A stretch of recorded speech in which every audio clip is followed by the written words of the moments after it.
Now. I can see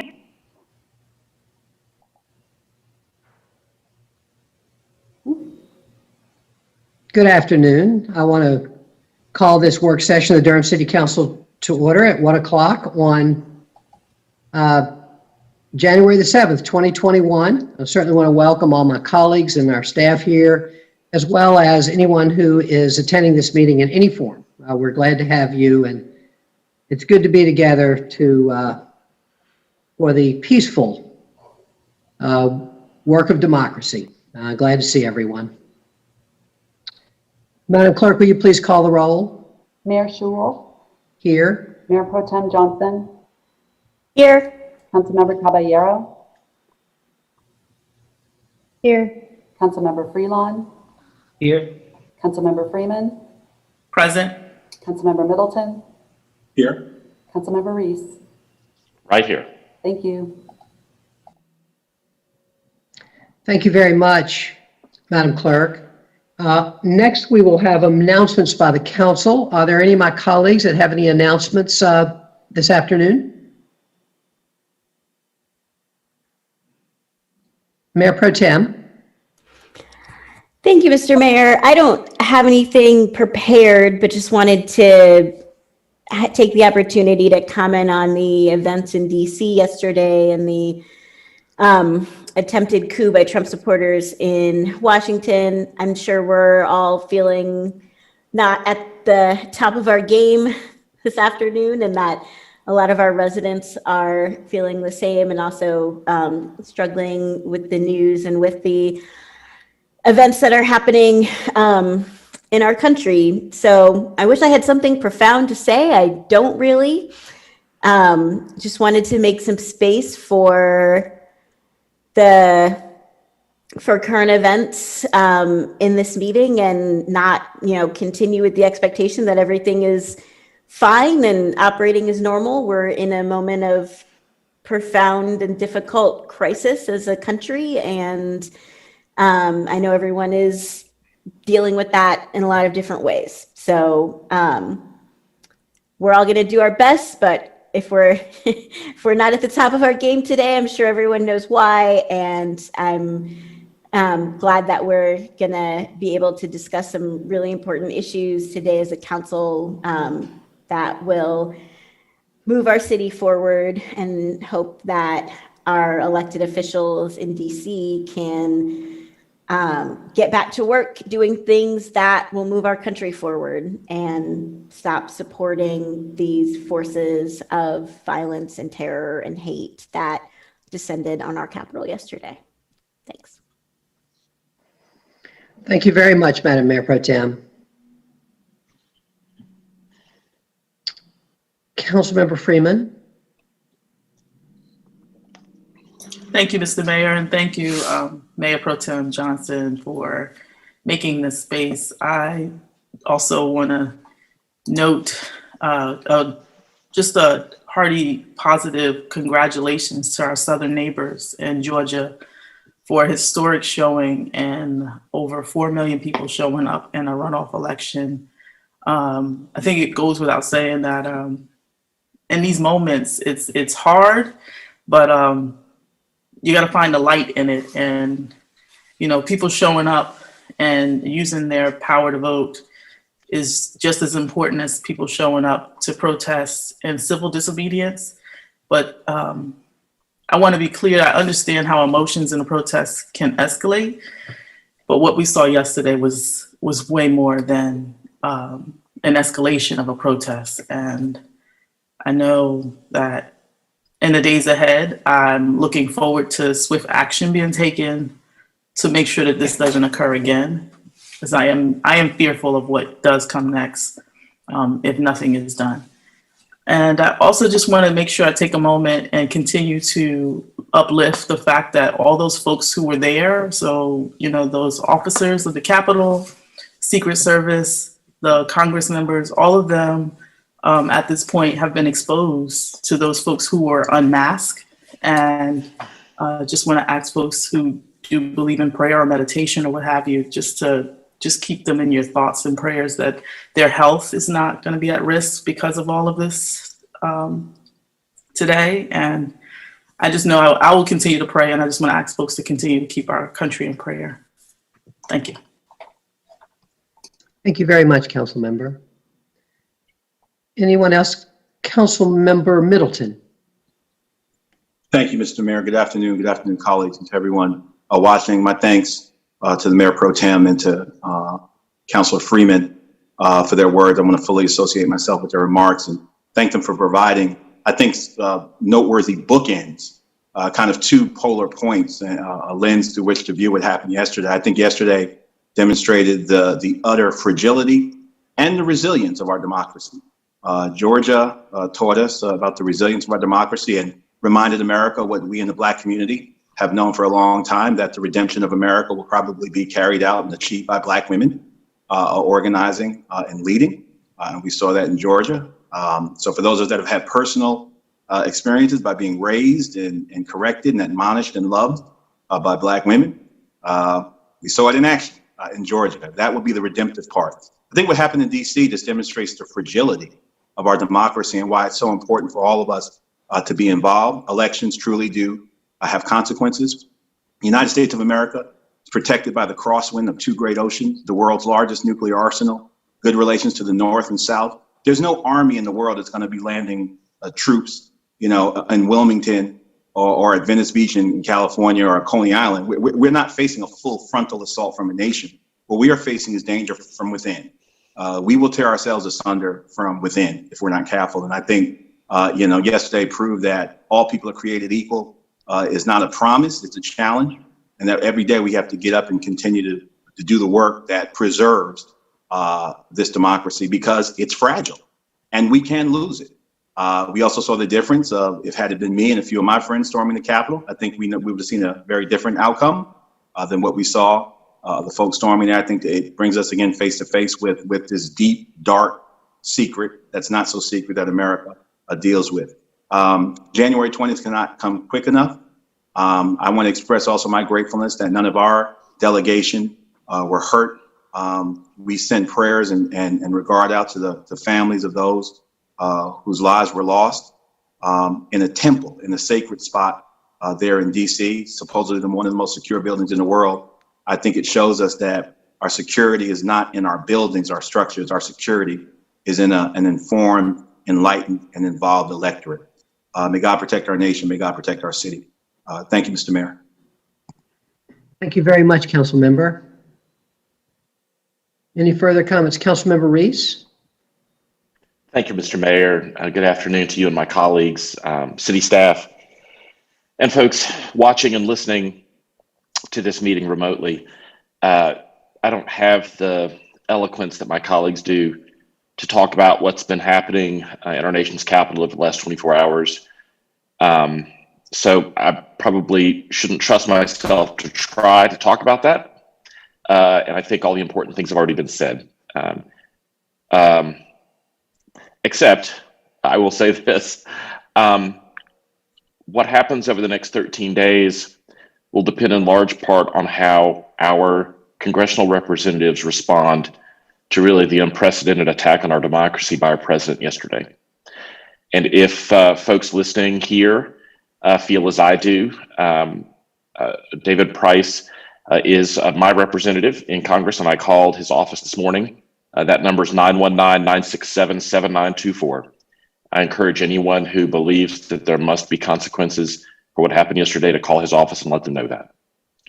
But the reason I wanted to talk this afternoon, Mr. Mayor, is that the COVID-19 epidemic has reached new heights here in the state of North Carolina and here in Durham County. It is a terrifying situation we find ourselves in. And without strong leadership from Washington, the vaccine distribution process has really been a disappointment everywhere in the country, except perhaps here in Durham. Our Department of Public Health is continuing to make its way through the very first set of folks who will be vaccinated in Durham, what they call Group 1A, Category 1A. But this morning, Duke Health and UNC Health announced that they would be making the COVID-19 vaccine available to everyone in Group 1B, which I believe is folks who are 75 years of age and older. The Department of Public Health shared that information early this morning. I wanted to make sure anyone who was watching or listening to this meeting to know that you can go to dukehealth.org, and at the very top of the website, you'll see a little link that says COVID-19 vaccine updates. If you click that, you can get more information about how to get yourself vaccinated. You don't have to be a patient in the Duke Health system to access that. And as our governor has made clear repeatedly, the vaccine will be made available at no charge to anyone who needs it. So encourage everyone. The most important thing we can do right now is get vaccines in the arms of as many people as possible. With all respect to the guidelines that our public health experts have put out, I'm just so grateful to Duke Health and UNC Health for making the vaccine available to everyone in that next group, and encourage folks to go get vaccinated.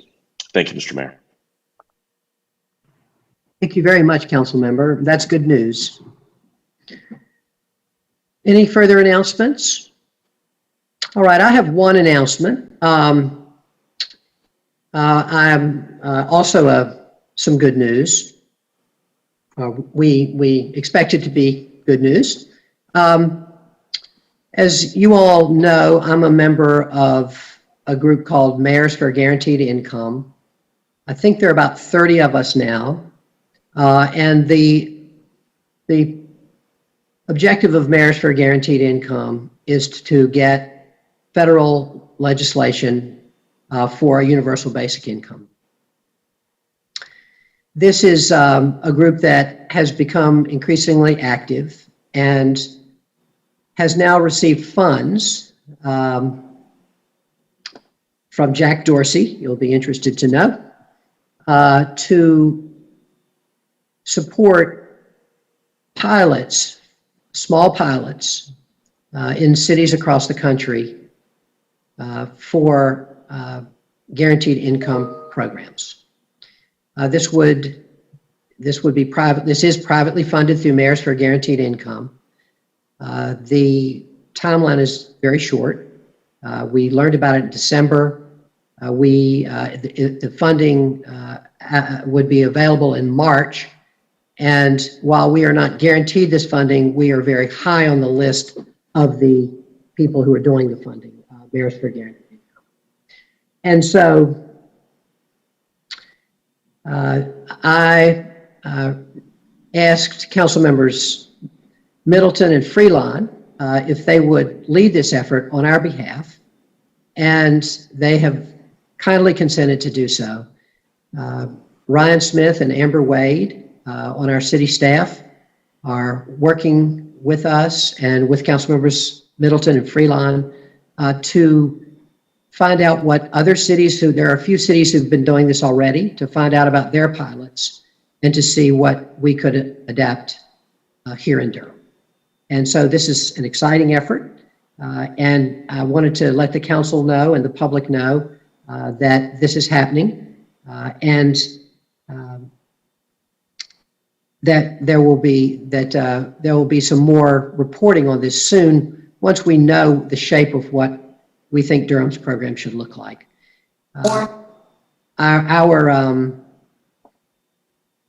What we know is that in most places that this effort is done through, although the funding may come through the city, that it's done by nonprofit partners. And so again, our staff is looking at what some of the other cities are doing in order to advise us, and especially to advise Council Members Middleton and Freeland.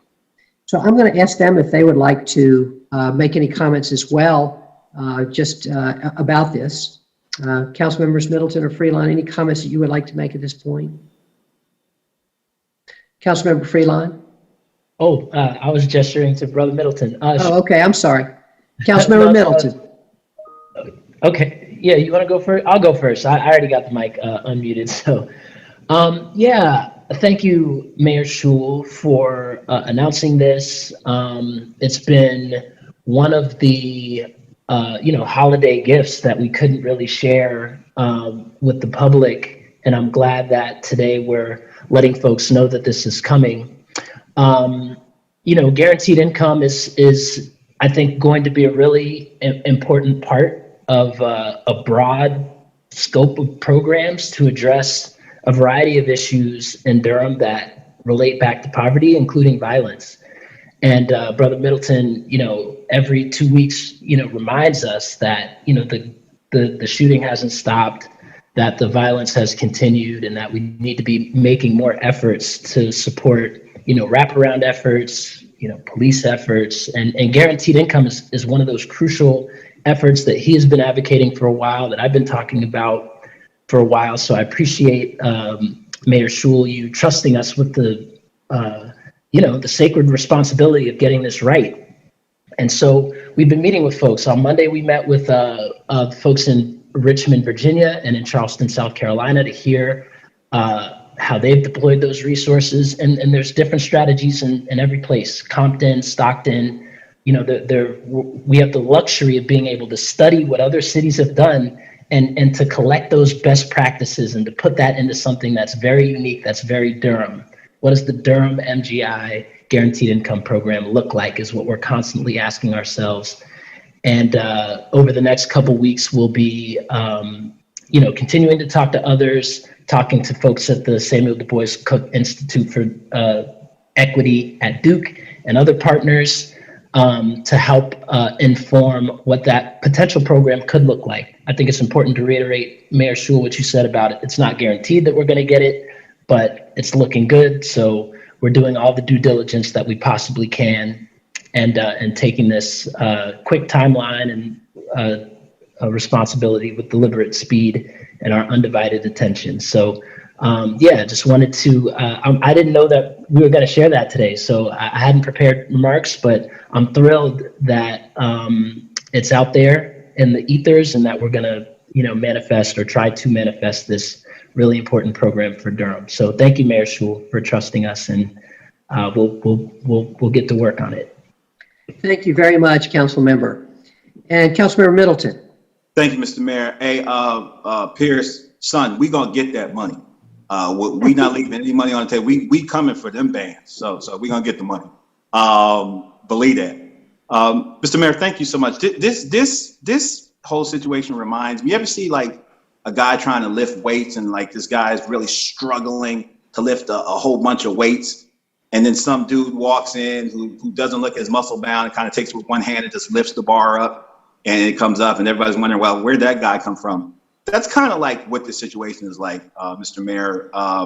Pierce and I have been talking about this for a long time in the public square in our city, and along you come with your relationship with Mayors for Guaranteed Income and kind of drop this thing, just kind of lift the weight up. So I just want to say good mayors matter in the country, and I want to thank you for being a good mayor. Listen, this is a huge opportunity for our city, for all of our friends and allies that talk about the need to focus on root causes and not just lean on kind of traditional approaches, whether it's crime, you name it. This is precisely what a city like Durham, I think, ought to be doing. It's also wonderful because it takes an ask that I was going to make of this council in our next budget cycle for some money to fund the pilot for UBI. And shout out to Professor Darity. I want to be clear about the nomenclature. What we're going to be doing isn't really UBI, it's guaranteed income. And I want to thank him for admonishing us to be careful about the nomenclature. But it's something that I know Pierce talked about for a long time. I've been talking about it for a while here in the city. And now, rather than ask us for a whole bunch of money to fund it, there's an opportunity for us to get a pretty good clip of money. As a government official, I love putting other people's money where my mouth is. And I think that this is an incredible opportunity to do so. And I pledge along with Pierce to do all of the legwork necessary to put the structure and anatomy in place to ensure that we get this money. Who better than Durham in this country? What city would you expect to be doing something like this in Durham? I think this is, I think about my colleagues. I think about the work that Jillian's been doing for years in terms of empowering BIPOC people in the city. I think about Deidreana, who will never let us not hear about equity. I think about Charlie, when he was always pointing out the pitfalls of capitalism. And as we go and do our work, even though we're in a capitalistic system, to be mindful of what we can do to push back against it. I think about Javiera's strong voice, not just for the Latinx community, but for all in Durham, and all of us is having more opportunity and a chance to advance. This is what we've been talking about, I think, fighting each of us in our own individual crusades and collectively as a council for years. So thank you, Mr. Mayor. Looking forward to really working really hard to doing everything we need to do to get this money. I think that, while I was going to ask for a big piece of money next year, I think that we should at least be open as a city, although if we get the grant, it doesn't require us to put any matching fund. I would like to perhaps to preserve as much money going to as much grants as possible, maybe consider a funding stream for an administrative person or an intern or whoever to oversee the program. And I know that that's the wonkiness we'll get into, but I'm very excited about the initiative. And thank you, Mr. Mayor, for coming and just lifting the weight with one hand. And with the stroke of a pen and joining that organization have put Durham in a position that's so aligned with our values. So good mayors matter. Let's get this money, Pierce. Go Durham. Thank you, sir. Thank you all very much, both of you. Thanks for taking this on. Thanks for being great advocates. All I had to do was sign up, join the organization. That was my contribution. But these people knew about Durham, and they called us, which is super great. All right, colleagues, any further announcements? Thank you so much. We'll now move to priority items by the city manager. Madam Manager.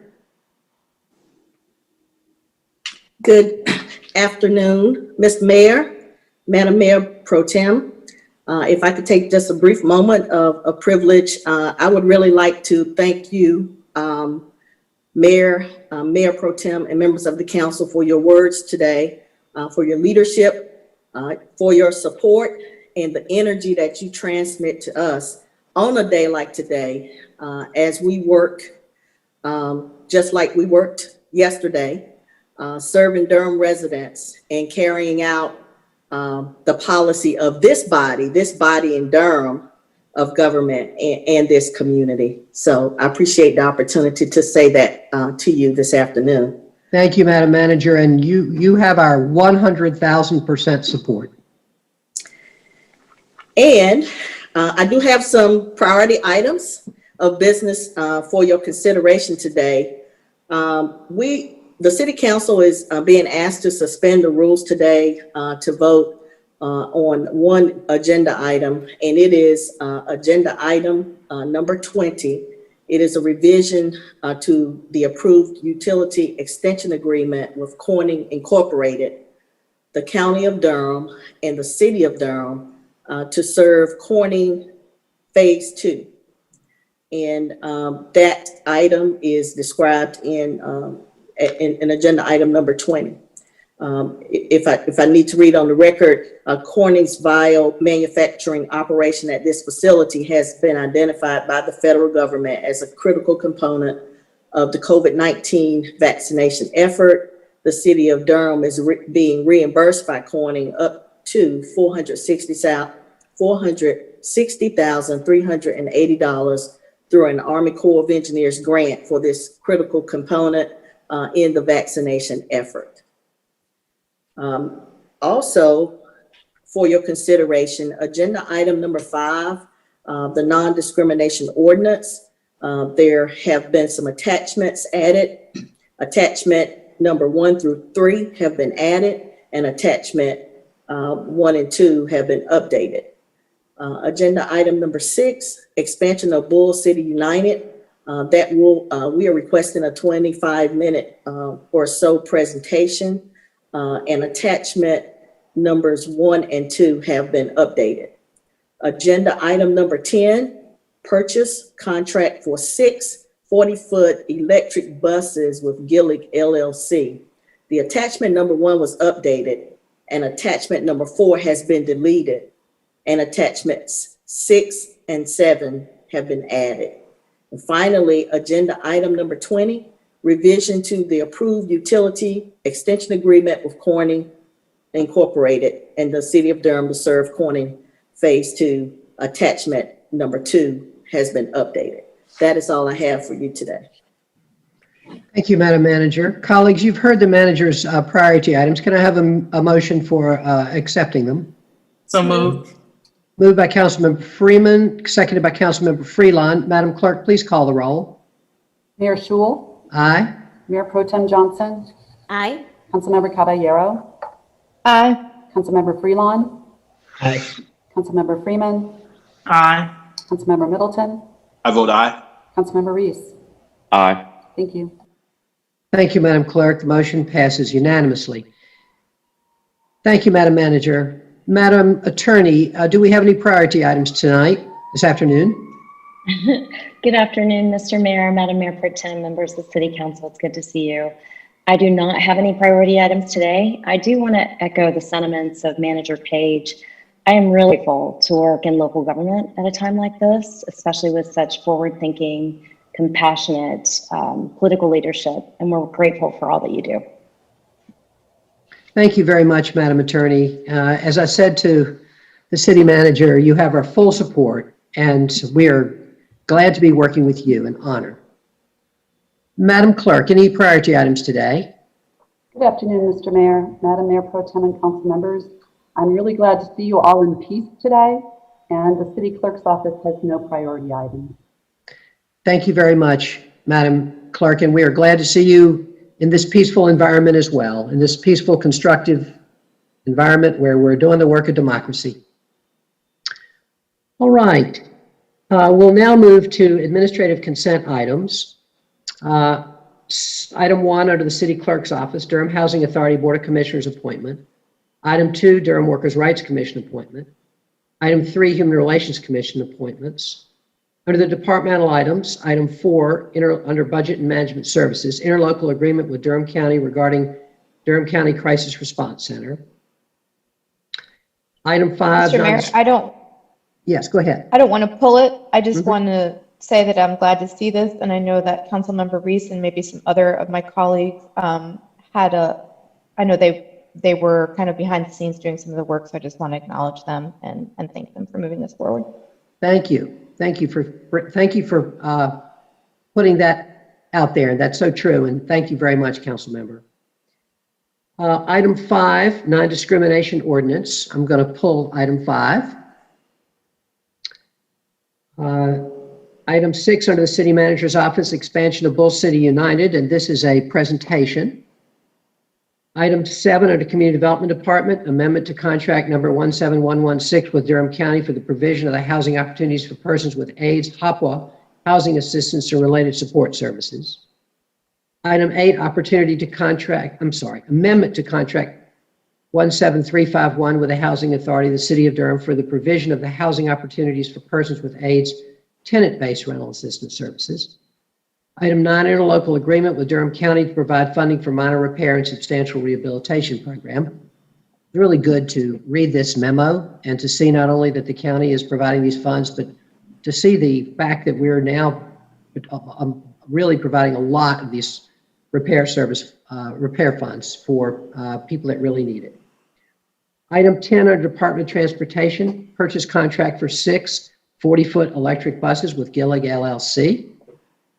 I think we should all go yay for that. This is a great step forward for our sustainability efforts, and congratulations to our Transportation Department and our whole administration. Department of Water Management, item 11, amendment number 2 to the Fayetteville Road Lift Station and Force Main Upgrade Professional Engineering Services contract. Item 12, Eno River Outfall Phase 2 West, award of construction contract to J.F. Wilkerson Contracting Incorporated. Item 13, Triangle Land Conservancy Day Watershed Protection Project, authorization to fund. Another very positive step to protect our water supply. Emergency Communications Department, item 14, radio software upgrade agreement with Motorola Solutions, Inc. Under General Services Department, amendment to interlocal agreement with the Durham Housing Authority, Procure security cameras and lighting. This is a participatory budgeting item. It's great to see. Item 16, land lease with Craft. Mr. Mayor, I'm going to pull that item, please. Sure. Item 15? Yes, please. Item 16, land lease with Crown Castle South LLC, 301 Archdale Drive. Item 17, Ninth Amendment to Assignment Agreement for the Durham Athletic Park Operating Agreement. You all may notice that this did not have the memo attached, but now does have the memo attached. By the way, I'm sitting in a very, in a room with sun coming in. I'm sorry that if I look like I'm kind of half in shadow. Office of Economic and Workforce Development, item 18, second amendment to the Training to Work Reentry Grant 4 contract with Eckerd Youth Alternatives, Inc., doing business as Eckerd Kids. Under the Police Department, item 19, contract with Recovery Innovations for a licensed clinician. Great to see this being renewed. Under Public Works Department, revision to approved utility extension agreement with Corning Incorporated, the County of Durham, and the City of Durham to serve Corning Phase 2. I think I'll stop there before reading the rest of the agenda, because the manager has asked that this be a priority item, that we approve this as part of the national COVID response. We've been asked to approve this on an expedited basis. So I'll accept a motion now to suspend the rules and vote on this item. So moved. Moved by Councilmember Freeman, seconded by Mayor Pro Tem Johnson. Madam Clerk, can you please call the roll? Mayor Schul, Aye. Aye. Mayor Pro Tem Johnson, Aye. Councilmember Caballero, Aye. Councilmember Freelon, Aye. Councilmember Freeman, Aye. Councilmember Middleton, I vote aye. Councilmember Reese. Aye. Thank you, Madam Clerk, and the ayes have it, and the motion passes unanimously. I'll now accept a motion to authorize the city manager enter into a revised utility extension agreement with Corning Incorporated in the County of Durham to extend water and sanitary sewer to Corning Phase 2. So moved. Second. Moved by Councilmember Freeman, seconded by the Mayor Pro Tem. Madam Clerk, please call the roll. Mayor Schul, Aye. Mayor Pro Tem Johnson, Aye. Councilmember Caballero, Aye. Councilmember Freelon, Aye. Councilmember Freeman, Aye. Councilmember Middleton, I vote aye. Councilmember Reese. Aye. Thank you. Thank you, Madam Clerk. The motion passes unanimously. We'll now move to presentations. I'm continuing to read the agenda here. Budget and Management Services Department, item 21, 911 First Responder Calls for Service Evaluation Update and Initial Report. And this is a presentation. Item 22, under Public Hearing, City County Planning Department, 3016 Page Road Townhomes. Item 23, Unified Development Ordinance Text Amendment due to NCGS Chapter 160D, TC 2000004. Item 24, Amendment to Zoning District PDR .000 Development Plan, Forest at Duke, ZT 0000012. Item 25, Z1900057, Corners of Briar Creek, Townhome South. Colleagues, you have heard the agenda.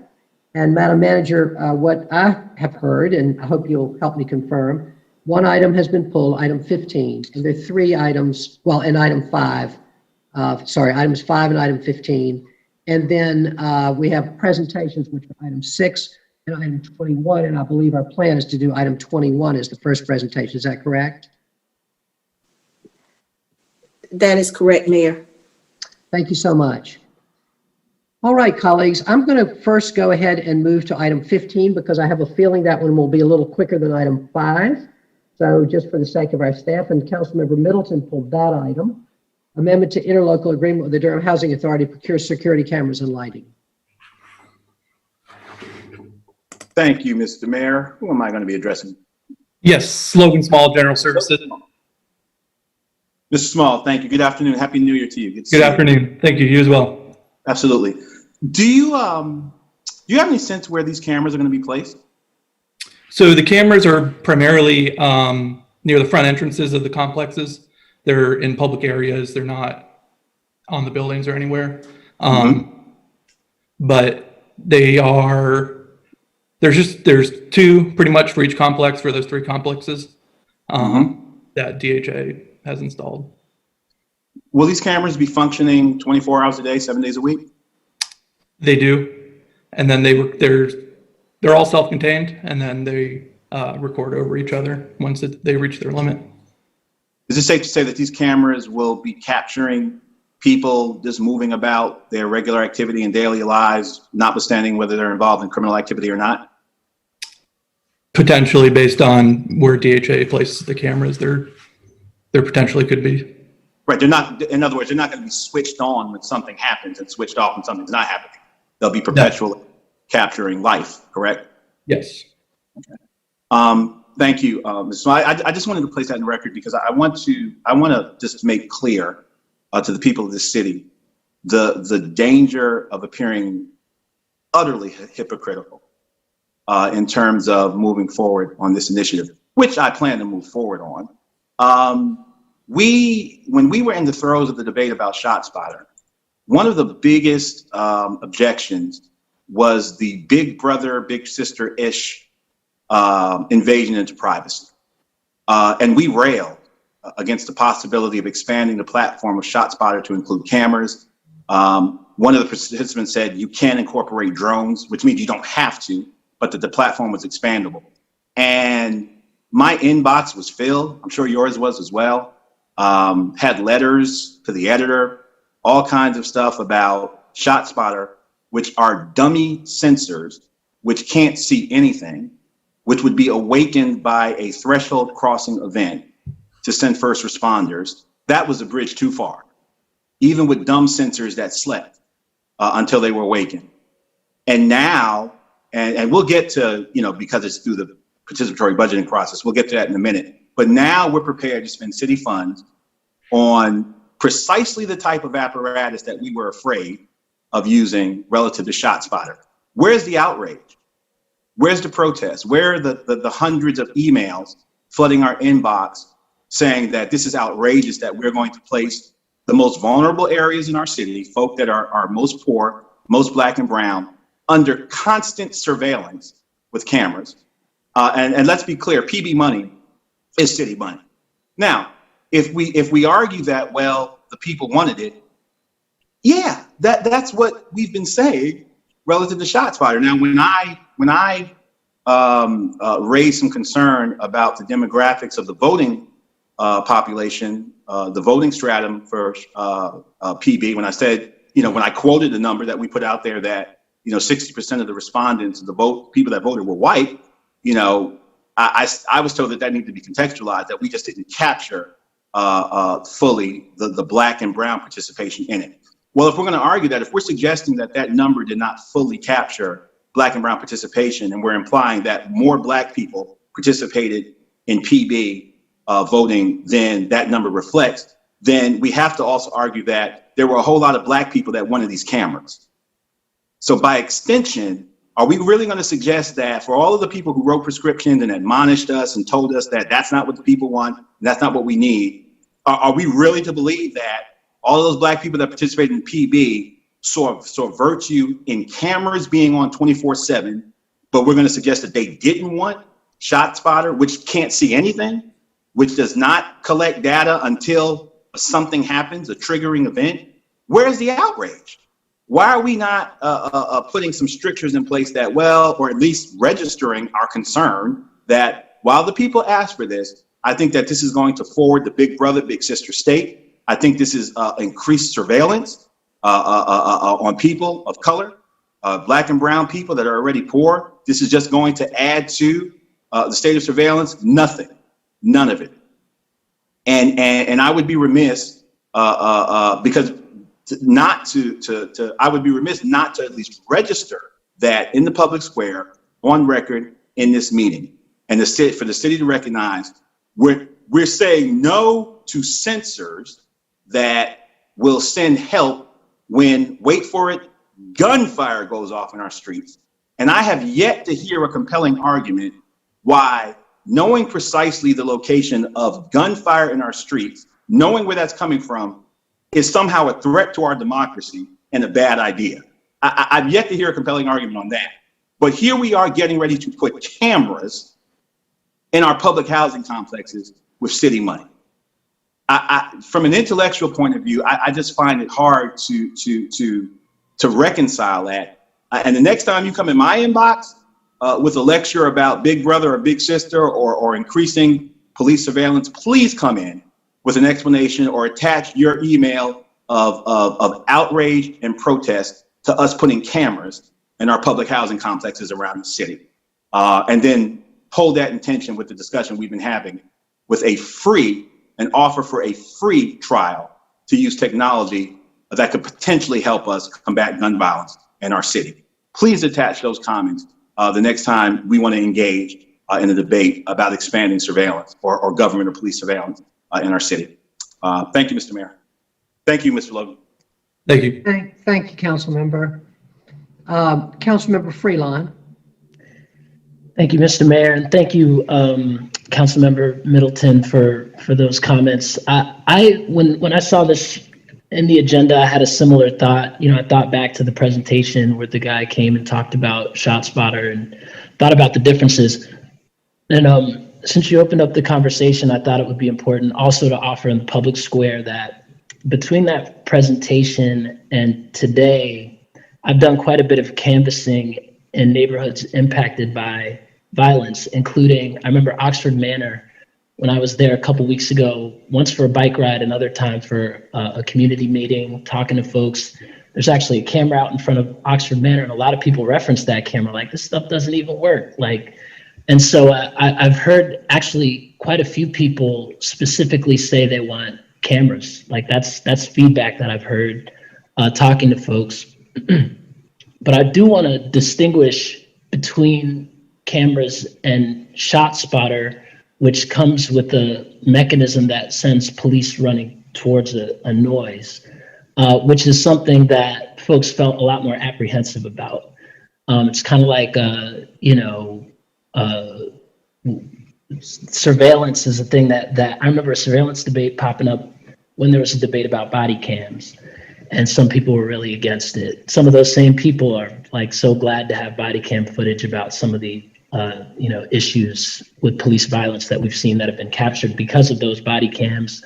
And so holding that contradiction between discomfort with being surveilled versus the benefits that these types of things offer, I think is something that I want to hold space for and just acknowledge that exists. Because I heard a lot of people talk again about, specifically in Oxford Manor, didn't hear it so much in College Heights or some of the other neighborhoods. But clearly, I think MacDougall Terrace was on the list for these cameras. But I mean, I think that those contradictions exist. And one of the crucial intervening factors for folks' comforts with camera versus ShotSpotter, I think, is the fact that a camera being on that can capture something that might be useful to police is one thing. A loud noise, including a gunshot, but also a car backfiring or a helicopter whirring, as was the case in Charlotte, that we heard from the city manager in Charlotte, is that 1 in 39 or whatever loud noises resulted in evidence of gunfire. I think it's the police coming automatically when that noise happens that distinguishes those two things. So, a lot of people didn't know what ShotSpotter was. And when you mention ShotSpotter, I don't want to take for granted that all of our listeners and community members know exactly what you're talking about. So I just wanted to offer and provide a little more context, since we're having, and I'm sure we'll talk more about it later, and I appreciate you bringing up that point, but just wanted to share those thoughts.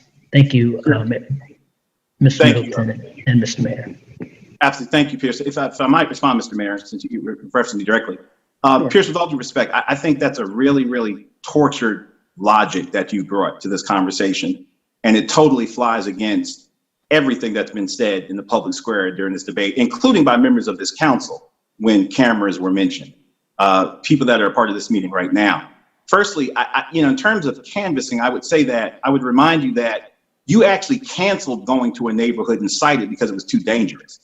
Which kind of brings us to the point. You were going to go to the MAC and you said that because of the violence there, you couldn't go.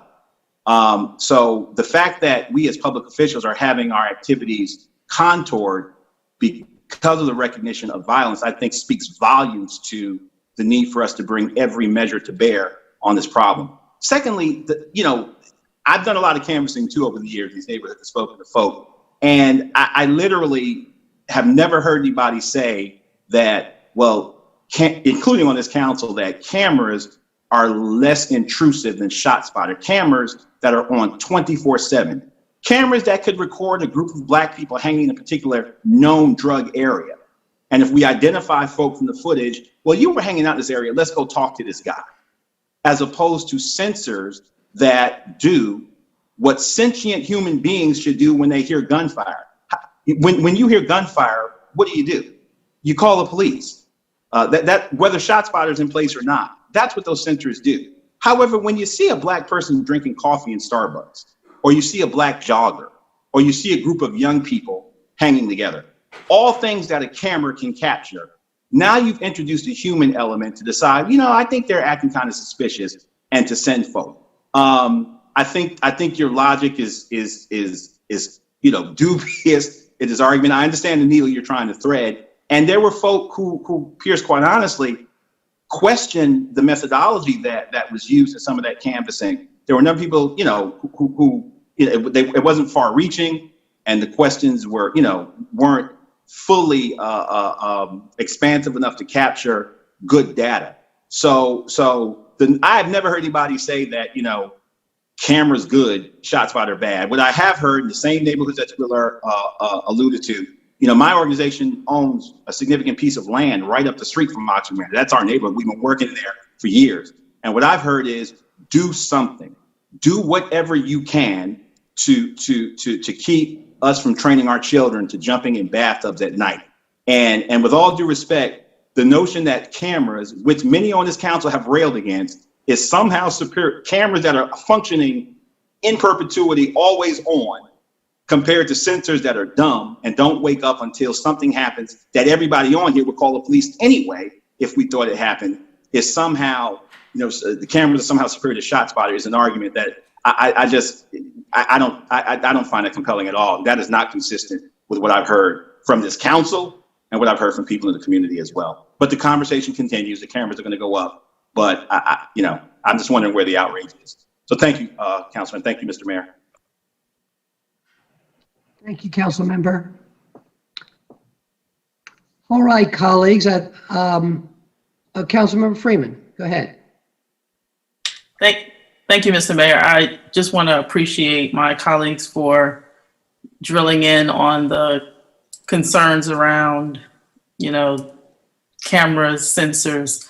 And I just want to note that I appreciate that there are options that are being put in place to support what folks in the community have asked for. And I do want to say that I appreciate Councilmember Middleton being staunch and pushing us to consider the ShotSpotter, and just note that I would be more than happy to consider the free trial, just to make sure that it is something that would work for our city. And I look forward to hearing from our staff on whether or not that's a viable option that they would be willing to use, or how it could be put into place. And so I just want to just note that I think it's a great point to make, and I want to thank you. Thank you, council member. All right, colleagues. We have 3 more items, and I'm going to ask the manager and the city attorney. My suggestion would be that we start with item 21, and then that I believe that item 6 also may involve some people who aren't on city staff, that we move to item 6 next, and then, Madam Attorney, that we take up item 5. And I want to make sure if that's okay with you. That's fine with me, Mr. Mayor, yes. Okay, thank you very much. That order is good with the administration. All right, thank you, Madam Manager. So I'm going to begin. We're going to now have the presentation for item 21. It's a very, very exciting item, and something we've been hearing about, and now this is our first real presentation. And I want to just say briefly that at some point during this presentation, I'm going to need to step away for about 5 minutes. I'm going to ask the Mayor Pro Tem to step in and take over for me. But let me just go ahead and now turn this over to the administration, and we're very, very much looking forward to this report. Ms. Chaparro, welcome. Thank you, Mayor. Good afternoon, Mayor, Madam Mayor Pro Tem, members of council. I'm Monica Krosky-Chapato, Assistant Budget Director, and I'm really excited to be part of today's presentation on this 911 Calls for Service project.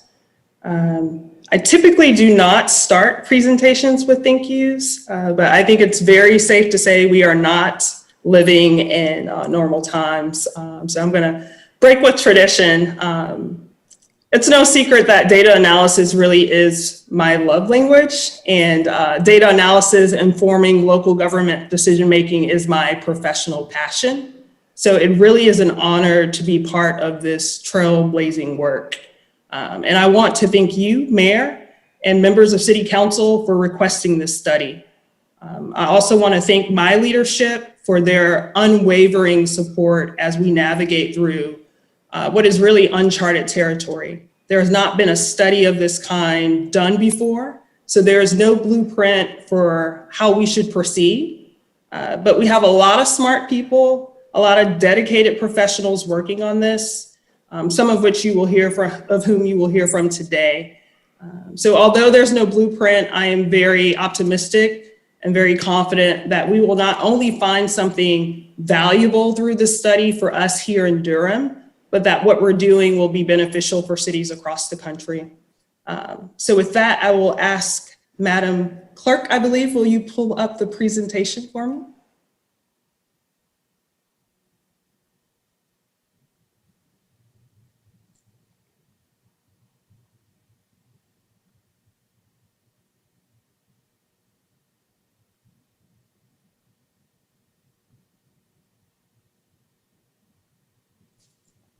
Thank you very much. And will you advance to the next slide for me, Madam Clerk?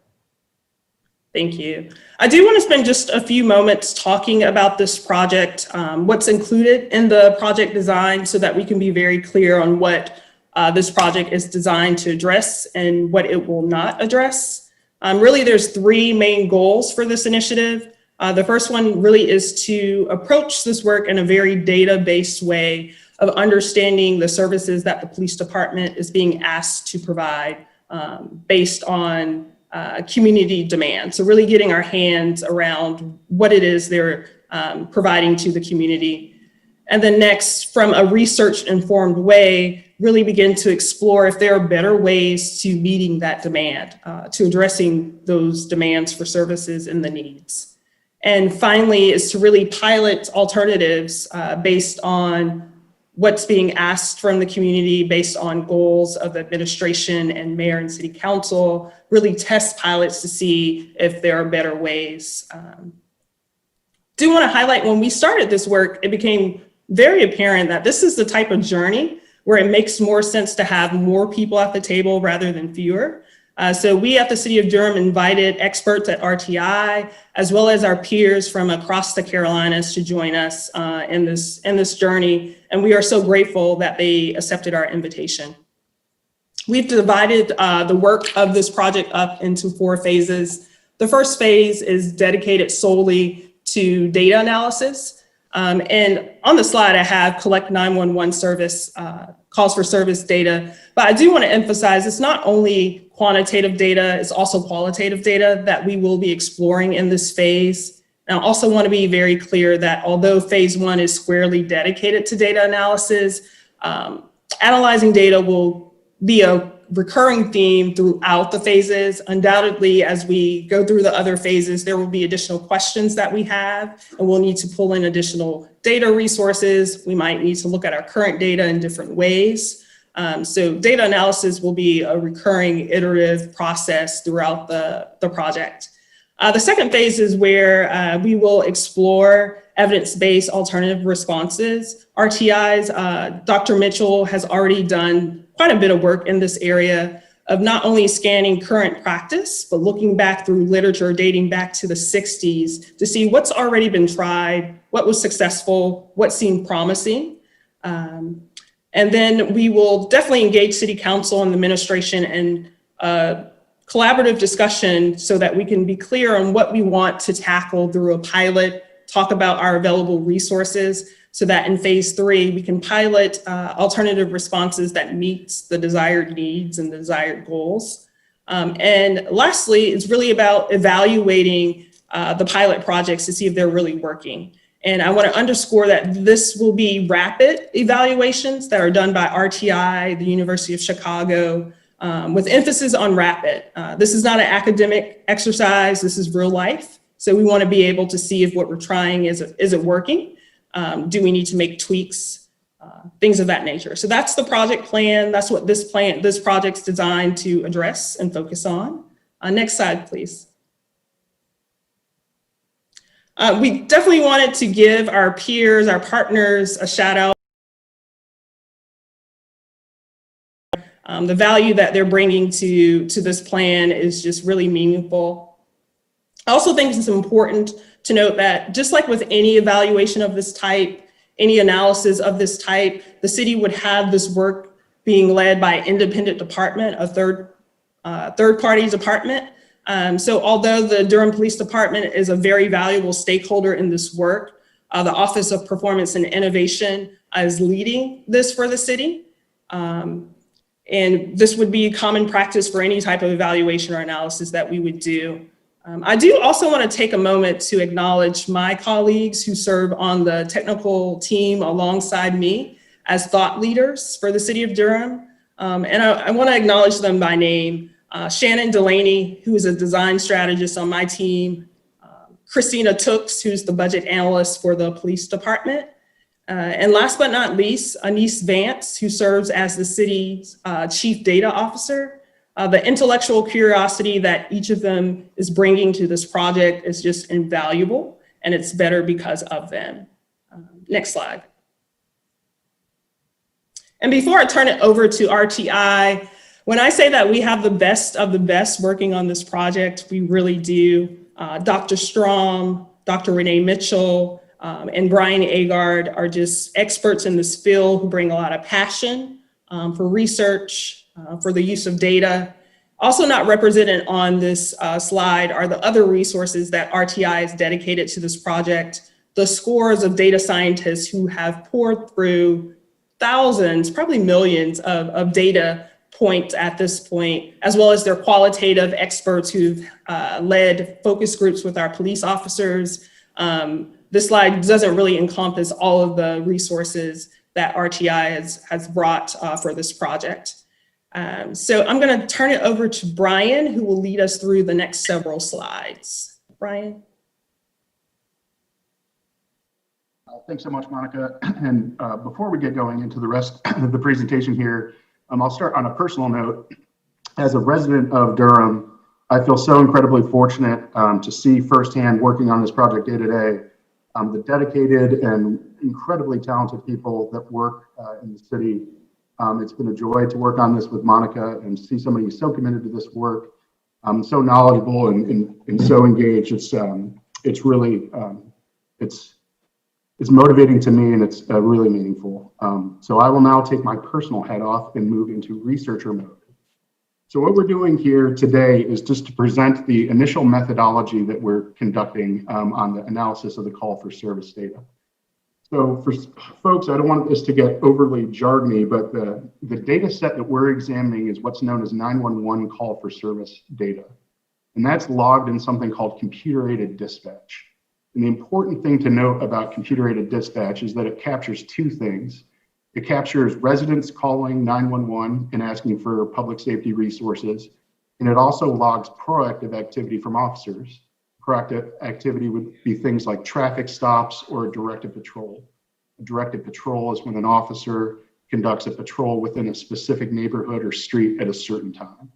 So the universe of law enforcement activity that's documented is documented in this computer-aided dispatch. And that's why it's such an important starting point for understanding what police do and where they're doing it and when. So to do this analysis, we're scanning across hundreds of different what's called call natures.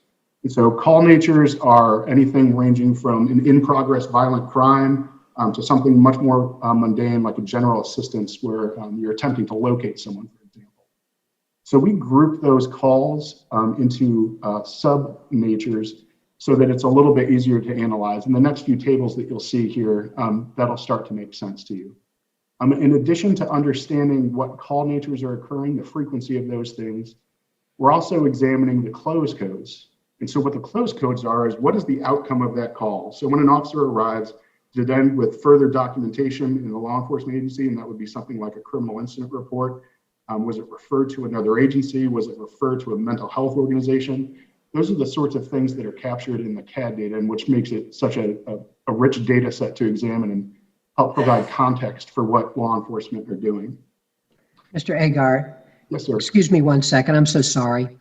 As I was just saying earlier, I have to step away from the meeting for a moment, and I'm just going to ask the Mayor Pro Tem to preside in case there's any questions and so forth. And I'll be right back. I apologize. Don't apologize. Thank you, sir. Thank you. All right, and so the last note on this slide is something that Monica emphasized, is that this is going to be an iterative and ongoing process. But the main takeaway that I want to have for you all is that we're going to be completely transparent with our methodology. So just like doing your math homework, we have to show our work and show how we arrived at the findings that we do. And that's something that we'll be very transparent about throughout the entire process for anyone that's interested. And so the overarching goal here is that the purpose of this initial analysis is that we want to develop a common picture of what police are doing, both proactively and in response to the public. So if you could please advance to the next slide. And this is just a quick note about descriptive statistics in the iterative process. So the example that's given here using survey information, and this is not associated with this project, it's just an example. It shows the breakdown of respondents and how those things differ based on how they're aggregated. And so as you see this tables that are going to be presented in subsequent slides, just keep, remember in the back of your mind that these data can be aggregated or disaggregated as needed to help answer and inform questions. So for example, we're going to see groups of nature group codes where they're grouped together. There's going to be very logical and reasonable questions that are going to say, now we want to see these data disaggregated. Further, you could say, we're going to connect this call for service data, the CAD data, to other data sets, criminal incident information, or things, data sets that have information about complaints or use of force. As you add those data, you can ask different questions.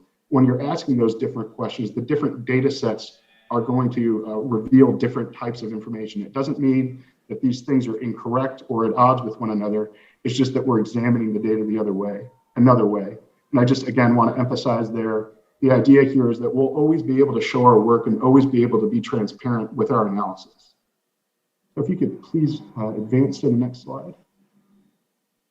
All right, so this is the first table of several that we're going to discuss today. And the main takeaway here is this is demonstrating of, in the past 3 years in Durham, of all law enforcement calls for service, what are law enforcement doing? And you can see that directed patrols, again, those are those proactive, self-initiated activities that occur in specific neighborhoods at specific times, and general assistance account for over half of all of the calls in Durham. And so if there's any questions about some of these other types, we can get into that. But another takeaway here is you can see that calls related to all other violent crime, that accounts for less than 1% of calls within Durham in this 3-year period of time. And if you can advance to the next slide, you'll see the second set of calls within this first table.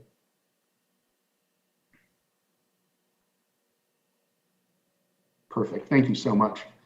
And again, you can see the other call types here. So we have in progress violent, makes up a very small percentage. Traffic related is just under 10%. So the idea here is that this gives a common picture of what law enforcement are currently doing in Durham for the past 3 years. We also examined this for a year in the past 90 days to see if recent events have had any impact or changes on that. Differences have been negligible. Another main takeaway here that I want to set the stage a little bit for the conversation that Monica will have subsequent to me presenting these tables is understanding the frequencies of these calls is important depending on what outcomes the city is interested in when exploring alternatives to the traditional law enforcement response. If one of the overarching goals is just a reduction in the number of police-public contacts, this would become an outcome measure for testing and evaluating whether any of the pilots are having their intended purpose. And just think through this as we go through the rest of the tables and I present the rest of the information here is really at our core, when we're getting into the phase 4 of this project where we're evaluating the pilots, we're constantly thinking even this early in the process through what do we need to measure to know whether or not something's working. And so this is one sort of measurement, but there'll be other outcome measures of interest that we can get to through law enforcement and administrative data that we'll need to consider as well. So if we could please advance to the next slide. So a little bit ago, I mentioned that that there are call close codes. These are the call, what the outcomes of the call are, and we want to be able to examine that. So there are many different call close codes, and just like the call natures that we aggregated up into broader groups, we did the same thing for the close codes, and we actually did that twice. So the first aggregation we see here aggregated into 9 different categories, and we can see things like an ongoing investigation, a closed investigation, whether it was referred to another law enforcement agency, or if there was an arrest made. We begin to see that most calls end with without a police report, so there's no further law enforcement documentation of what occurred during that call. So if you could please advance to the next slide. So this is the second aggregation of the close codes of what happens after the call. And so you can see here, and it's important to note that these percentages are based on the CAD system and represents the initial close codes and call outcomes. So an example that we can provide here is that based on CAD data, you can see that an arrest only occurs at just around 1/3%. But it's important to note that there is a subset of calls that end with an incident report that subsequent to law enforcement investigation will also end in arrest. And we'll talk about this a little bit later in the presentation, but that's why it's critical to incorporate data from the record management system, and that's where criminal incident reports, or what folks refer to as a police report, that's where those data are housed. And know that in coming weeks and months that we will incorporate that data set into these analyses to help continue to answer questions that city administration and city council would have. So if we can please advance to the next slide. All right, now in table 4 here, we are starting to cross-tab 2 things. So we're crossing the frequency in which certain call types happen with the outcomes, those close codes. And so this is difficult to review, but there is a longer report associated with this that folks can review line by line. But the idea here is you could take a grouped nature code, something like, let's say, a disturbance, and see the percentage of arrest, mental health referrals, and no arrest outcomes. So for a disturbance, just over 1% are referred to mental health, whereas something like all other property, you can see that the referral rate to mental health is much, much lower, at just under 0.25%. And so this starts to drill into data and understand what are the types of calls that are resulting in the types of outcomes that the city may be interested in having an alternative response to. So this is the very beginning initial steps in that process. So if you can go advance one more slide, please. Okay, and that's the rest of the call nature groupings that you're seeing there. So if we could advance, please, one more time to table 6. So what we've done here is, if you remember the 9 call close codes that we had aggregated, this is breaking them down and showing the top 3 close codes. So for example, let's go to domestic or family. You can see there that the domestic or family call natures, the top 3 close codes are resolved without a report at just over half. There's an incident report in about 1/4, and about just under 10% are unfounded. All of the other 9 close codes aggregated up represent about 12%. So there's a lot of stacking and aggregating of data and disaggregating of data that I realize is difficult to digest in this quick presentation. But again, I think the overarching point that we want to demonstrate is that we're starting to provide answers to questions that folks in city administration have been asking about police activity, and hopefully that informs this group too, as well as the public. So if we can advance one more slide, that'll show the second half of this table 6. And then the last table that I'll be presenting in terms of the quantitative analysis is that we calculated the amount of time it's spent on calls. So we know the prevalence and how frequently these different call types are occurring based on the first tables that we saw that showed the overall numbers and the counts. We also calculated the amount of time that all officers on a call spent on a given call. And you can see there in overall number of hours, the percentage and the raw number of hours that they spend on any given call. So for example, quality of life calls, that's roughly 6% of all time on when officers are allocated on a call in the city are spent on those types of calls. And so you can see the different breakdowns there, and we can also break this down even further. So we can disaggregate not only from these nature codes, but for a specific call nature. If you wanted to see for one specific call type, how much time you spent on any specific call, we're able to calculate that. And I think that's useful because we know that certain calls and more serious calls take more officers to respond and longer to do that. So if we can advance to the next slide, please. So as alluded to a little earlier, there's going to be subsequent analyses that are conducted, and there's going to be other data sets that we're going to have to incorporate to help answer some of these questions. And so we're excited to work with the city and the offices of OPI and to do those sorts of things. So the other data sets that may be of interest would include information about use of force and which calls are resulting in the use of force, which calls are resulting in arrests. We also want to understand the nature of police activity and those sorts of outcomes based on whether it was initiated by the public or if it was initiated by the police. So one more slide, please.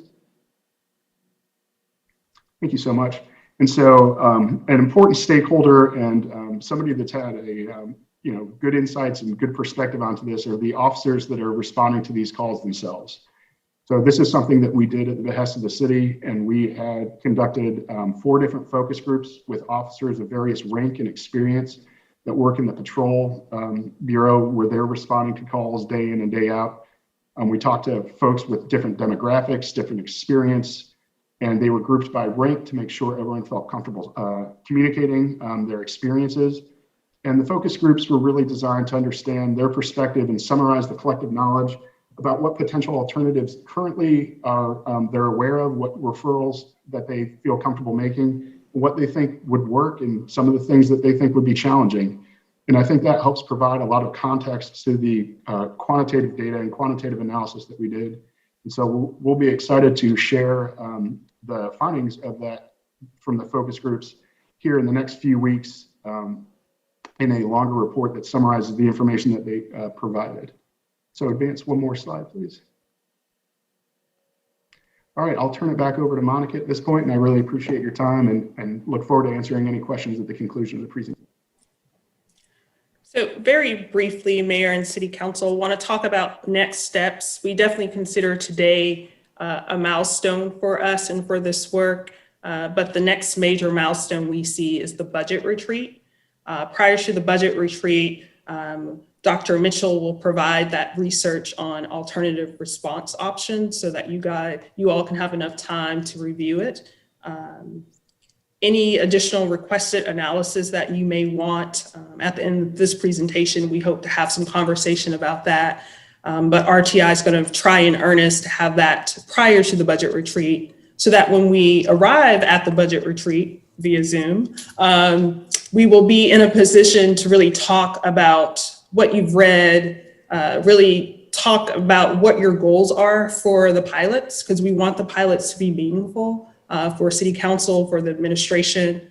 So we really encourage you all to start thinking about your goals, sit with this data. What about the data would you like to see different after a pilot?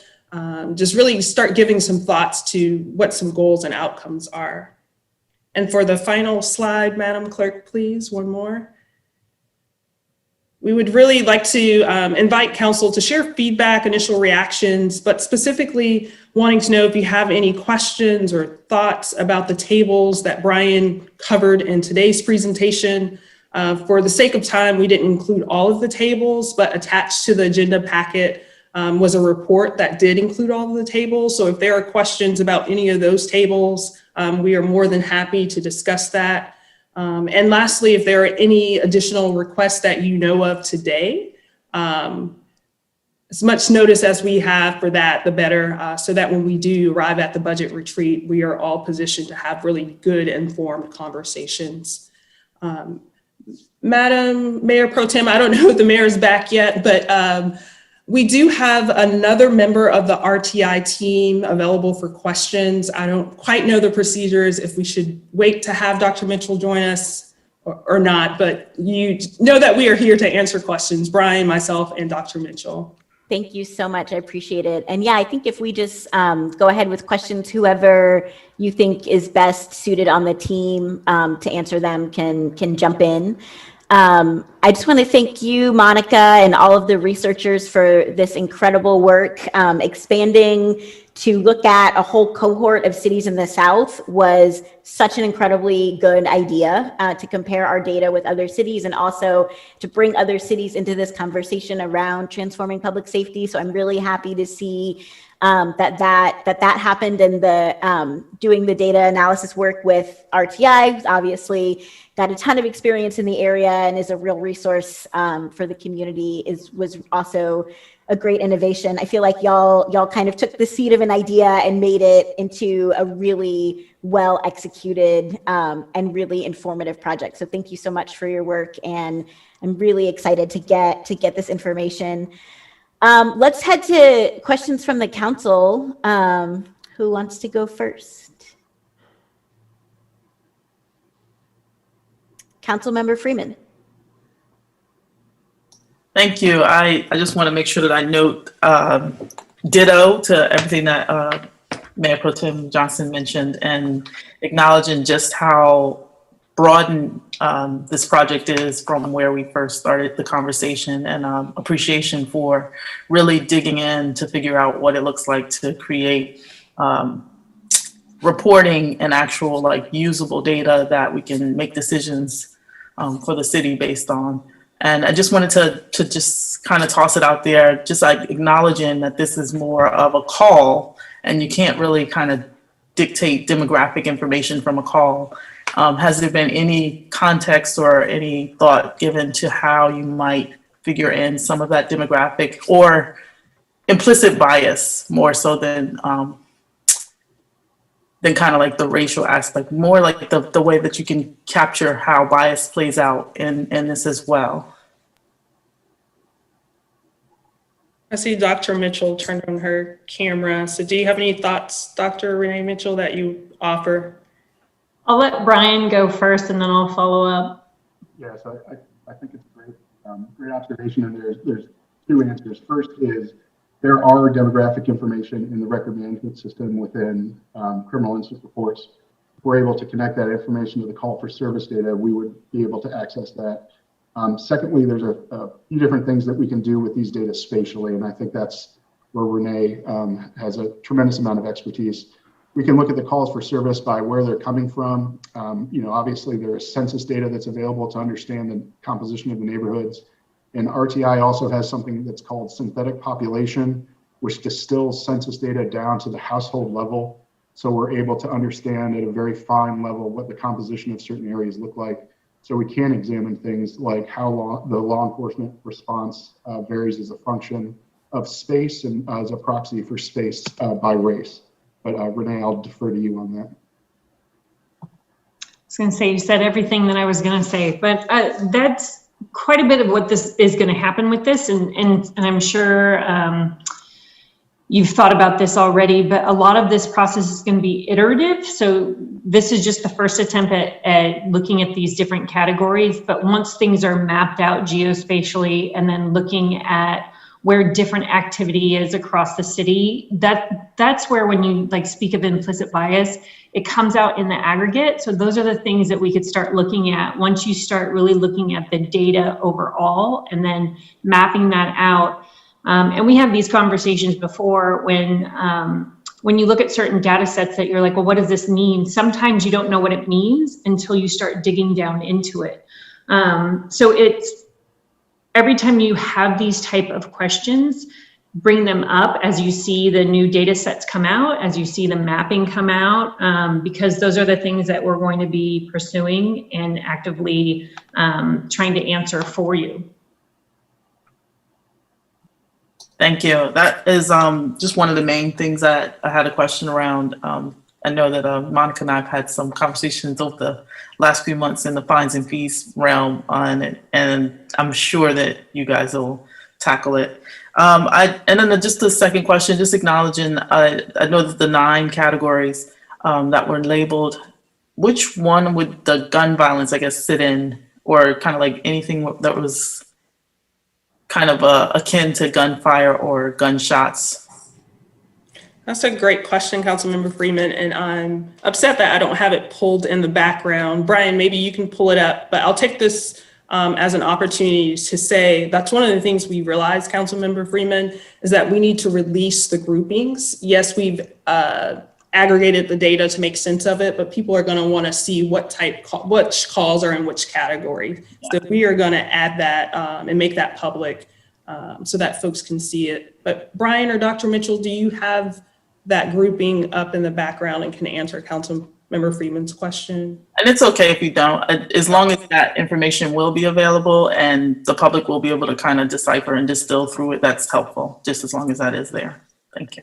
And absolutely. So that's within the in-progress violent category. And we have the level of granularity that we can have there is you can differentiate between a gunshot wound, and then there are even some subcategories like a home invasion that are also grouped into that. But yes, we'll be happy to both provide the data dictionary that shows how those groupings were made and also the specific counts for each of those things so that you all can analyze that at a very fine level.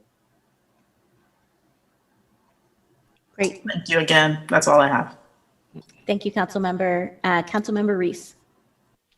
Thank you, Madam Mayor Pro Tem. I just want to thank Monica and the rest of the folks from our staff for getting us to this point in this process, and also want to thank the brilliant folks from RTI who we have turned to repeatedly as a city to help us understand complicated data and how we can make better decisions for city government as a result of those data. Speaking of complicated data, I may be the only member of the council to feel this way, and if so, that's okay. Never been accused of being the brightest bulb in this particular chandelier, but this is a really confusing presentation and report from my perspective. And I thought it suffered from just a data visualization point of view. And so what I want to ask, and Monica, you can decide who's best to talk me through this. I picked out one thread that I'd like to follow through a bunch of different tables and see if I'm correct in how I'm supposed to be and what these numbers are supposed to be telling us. So, and it has to do with traffic related calls for service. Can you just start there by finding the person who can help me talk through this? Well, first off, Councilmember Reese, I'm so sad to hear that it was confusing and not clear to you. So that's very disappointing to hear, even though I'm smiling. It's so disappointing to hear. But I'm going to ask Brian. Brian, do you feel like your position, I know we don't have the data scientists on the Zoom call, but Brian, I think I can give it a shot. Positioned. When we're talking Give it a about this, try. yeah, no, and when we're talking about this as an iterative process, that's great feedback. If you don't understand it, that means we have to do a better job of presenting it and making sure it's digestible, and that's what we're here to do. So I appreciate the feedback. Absolutely, and I appreciate you taking the time to do this. So if I'm looking at the I'm in the report, by the way. Okay. If I'm in table 1, that is the second half of page 3 and the top half of page 4. Yep.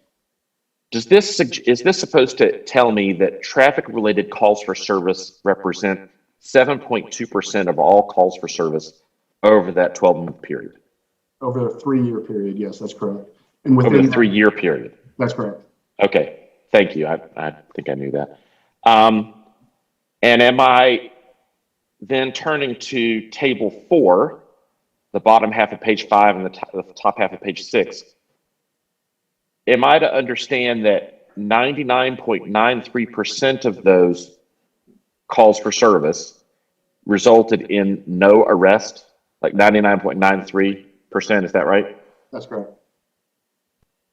And then further, on the table 7 on page 12, that all those traffic-related calls for service represented 13% of the entire aggregate time that all of our police officers spent on calls for service during that 3-year period. That is correct. Okay. And great, that seems to me a useful thing to kind of tease out of the data, but I had to go to 3 different tables to figure that out, that calls for service almost never, like statistically, almost never result in an arrest. In fact, if you dig down even further, in where am I? Table. Hold on. Yeah, this is table 5 at the top of page 10. We see that 32 out of the 74,000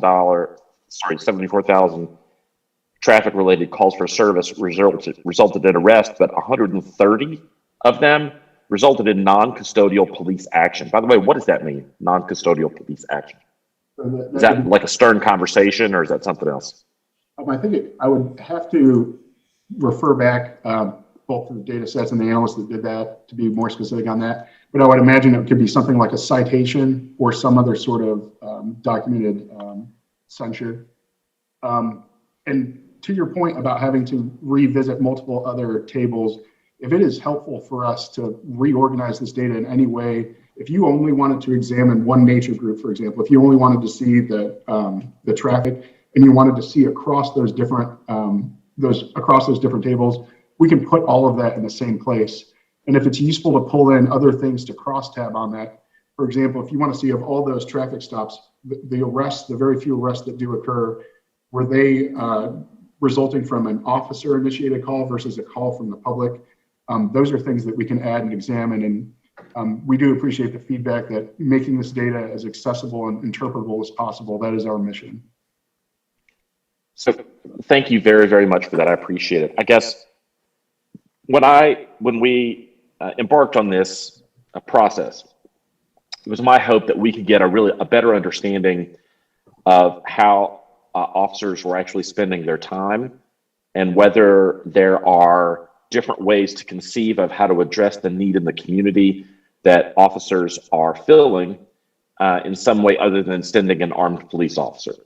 And so by looking at the different types of calls, what happens when officers respond to those calls, and then how much of their time is taken up by those calls, that seems to me at least to be maybe the next step in the process. So that's why I kind of went through that, and I think you can do that for all those. I apologize that if my confusion about how to look at the data and the fact that it's hard to parse a little bit, it is not necessarily a failure on your part or anybody's part. It's just that this is complicated stuff. There are, as you showed in table 5, there's a lot of ways to cut this data up. You've got a bunch of categories and subcategories and whatnot. So cross tabulation of the 18 nature categories. This is complicated stuff. And as the first kind of cut of what this is going to be, I think it's, so all I'm saying is I'm not faulting anybody. And I apologize that it came across that way. I just wanted to make sure that I was reading the tables correctly.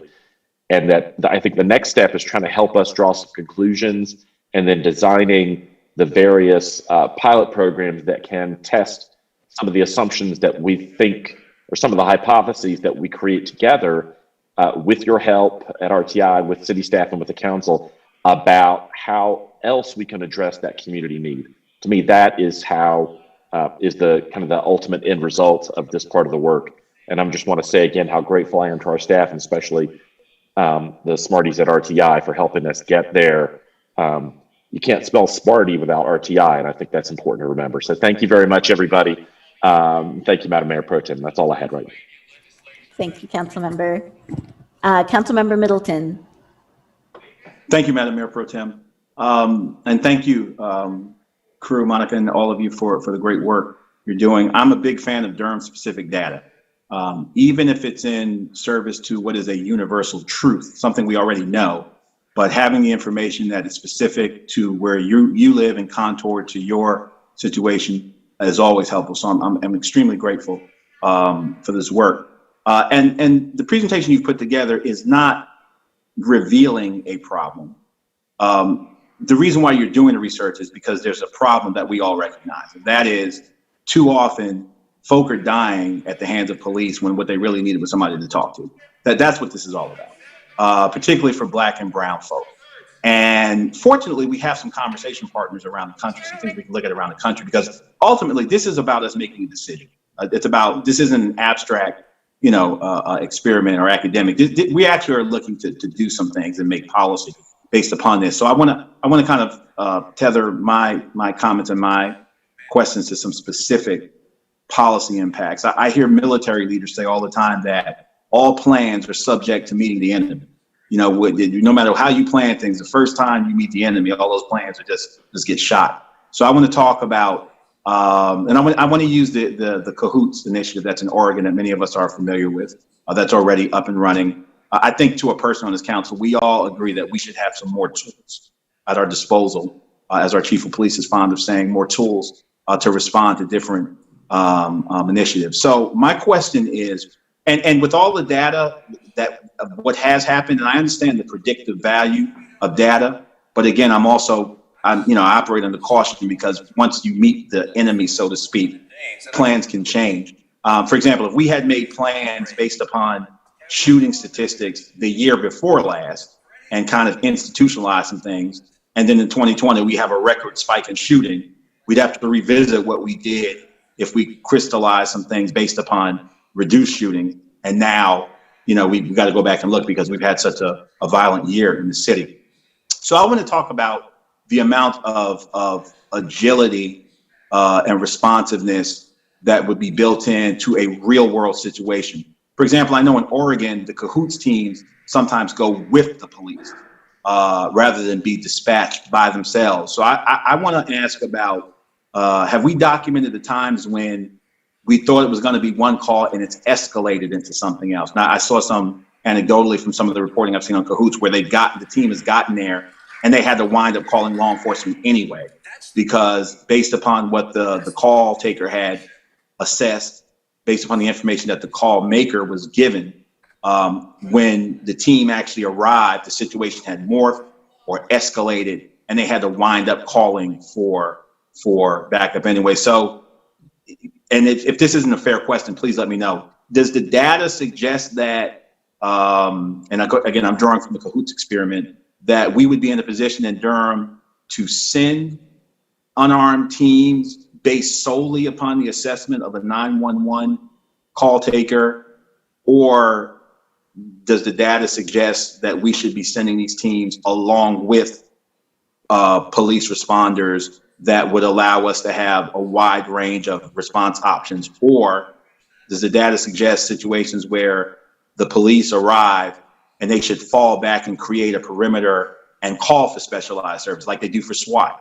Oftentimes police officers will fall back and say, well, we need more guns or bigger guns, SWAT, or we need medical. Or is it a situation where the police may arrive first and can just create a perimeter and then call for these teams, if that question makes sense? But I'm trying to think about actual governance, the application of this data.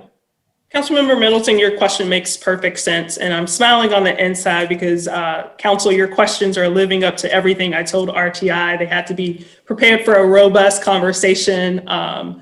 I will ask one of the smarties, as Councilmember Reese refers to them, to address this. I don't know if it's too early in the process to venture to answer that at this point, but hearing the lines of questions that you all have is going to help us look at our data with the appropriate set of eyes to make sure that we come prepared to get you what you need from the study. So Dr. Mitchell, I know she's done lots of research on Cahoots. She's talked to them. Dr. Mitchell O'Brien, do you feel positioned to be able to answer Councilmember Middleton's question today, or is this one where we want to punt for now, just for now? So I would say on the data part, Brian would be better posed to answer that. And I know part of that answer is going to be we would have to go dig into the data to find it.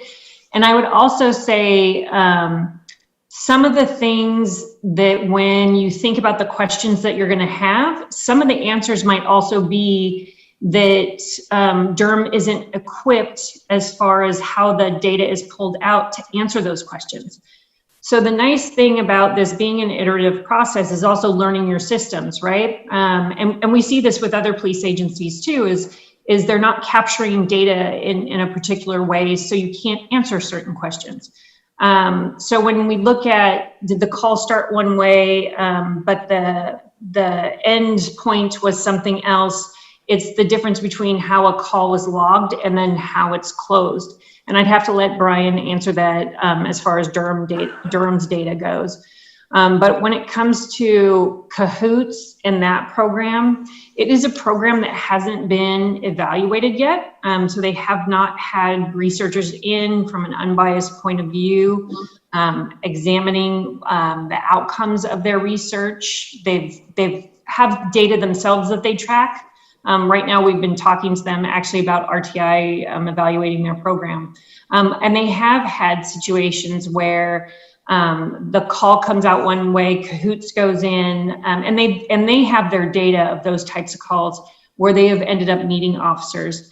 And Eugene PD, I've spoken with them also, have tracked where when Cahoots goes out to certain types of calls that aren't, how should I say this, that they maybe shouldn't have been going to in the first place, those have a higher likelihood of having a police response after the fact.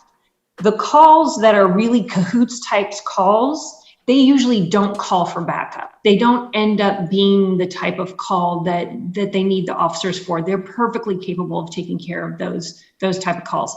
And they do the safety training, they do those things well. The thing that I would note in your data is that your mental health is actually only 1% of all of your calls.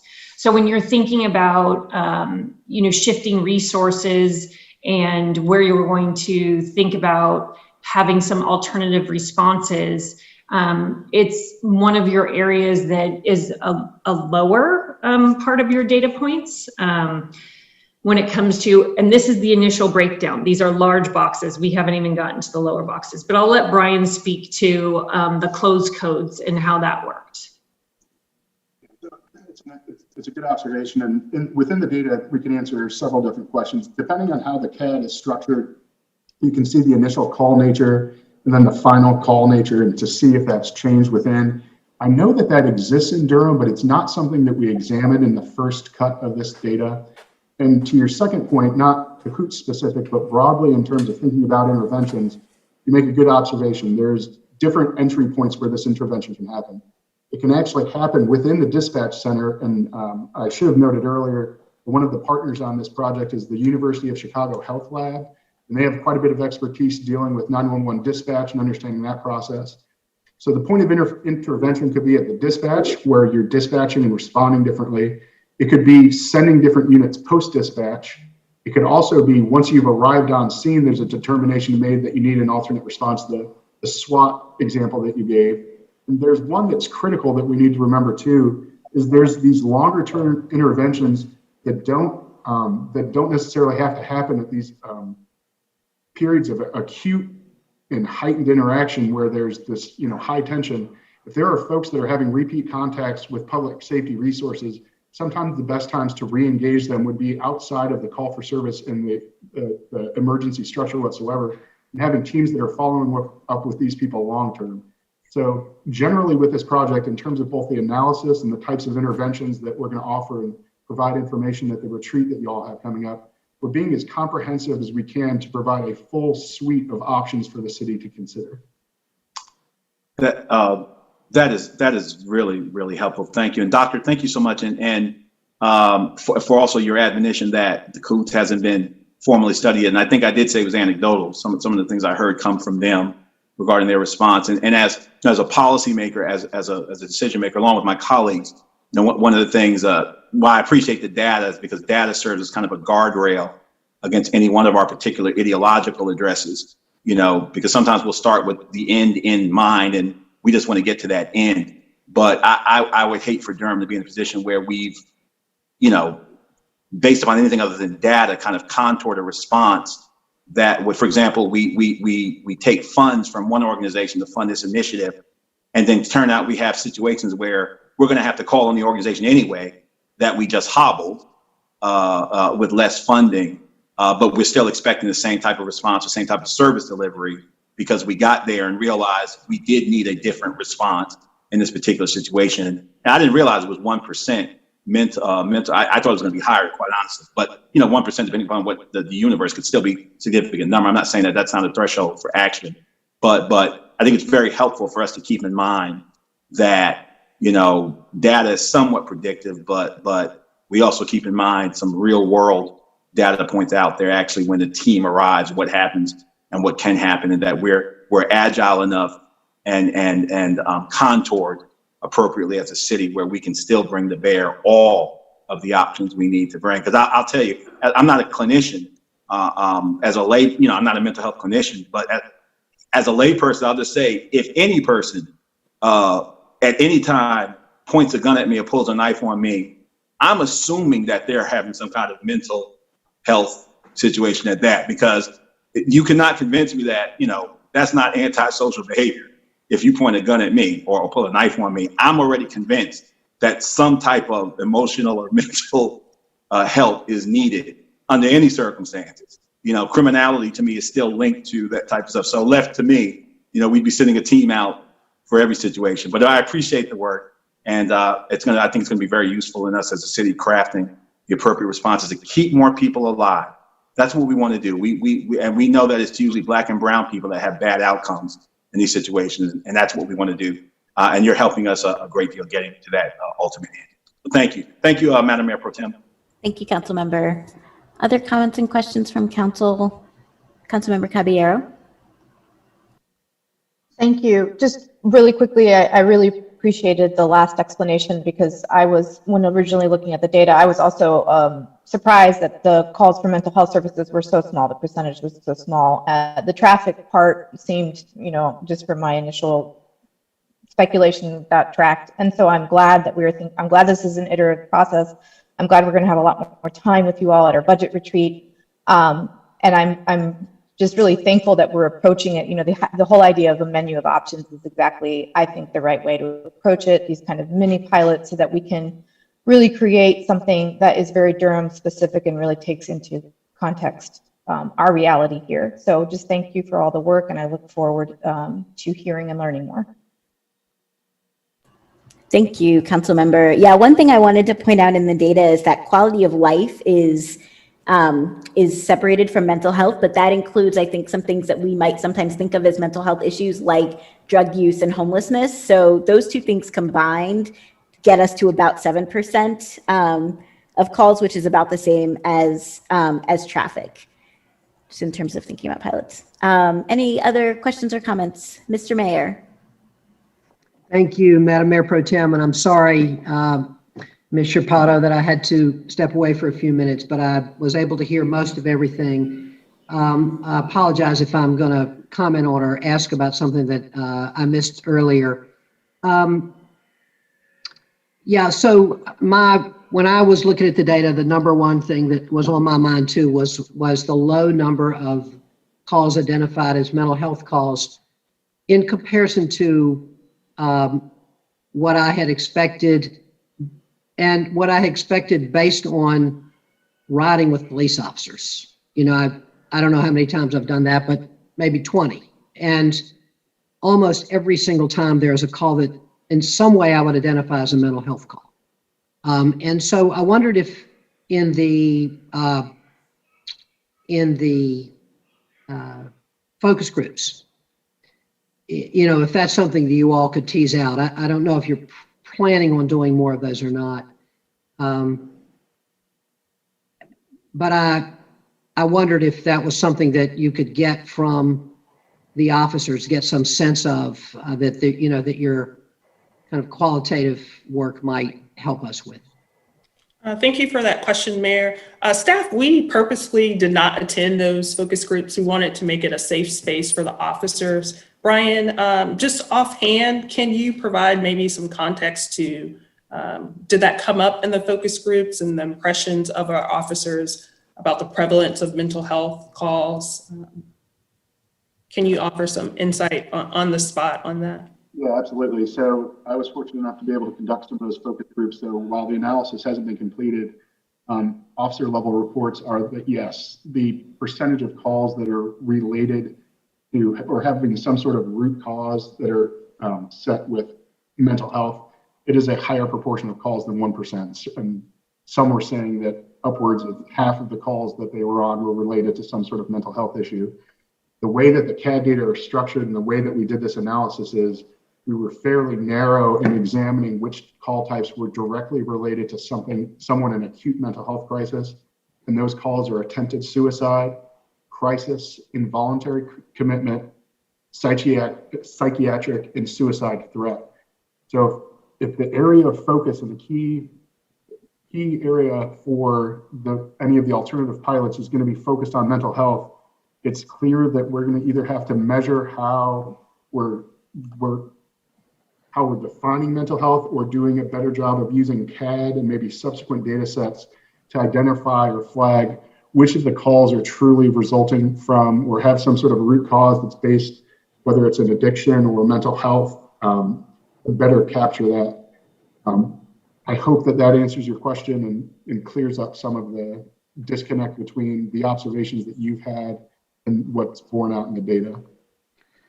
Thank you. That's very helpful. And I know how tricky it is. I mean, sometimes, a mental health call, I've been in these situations where,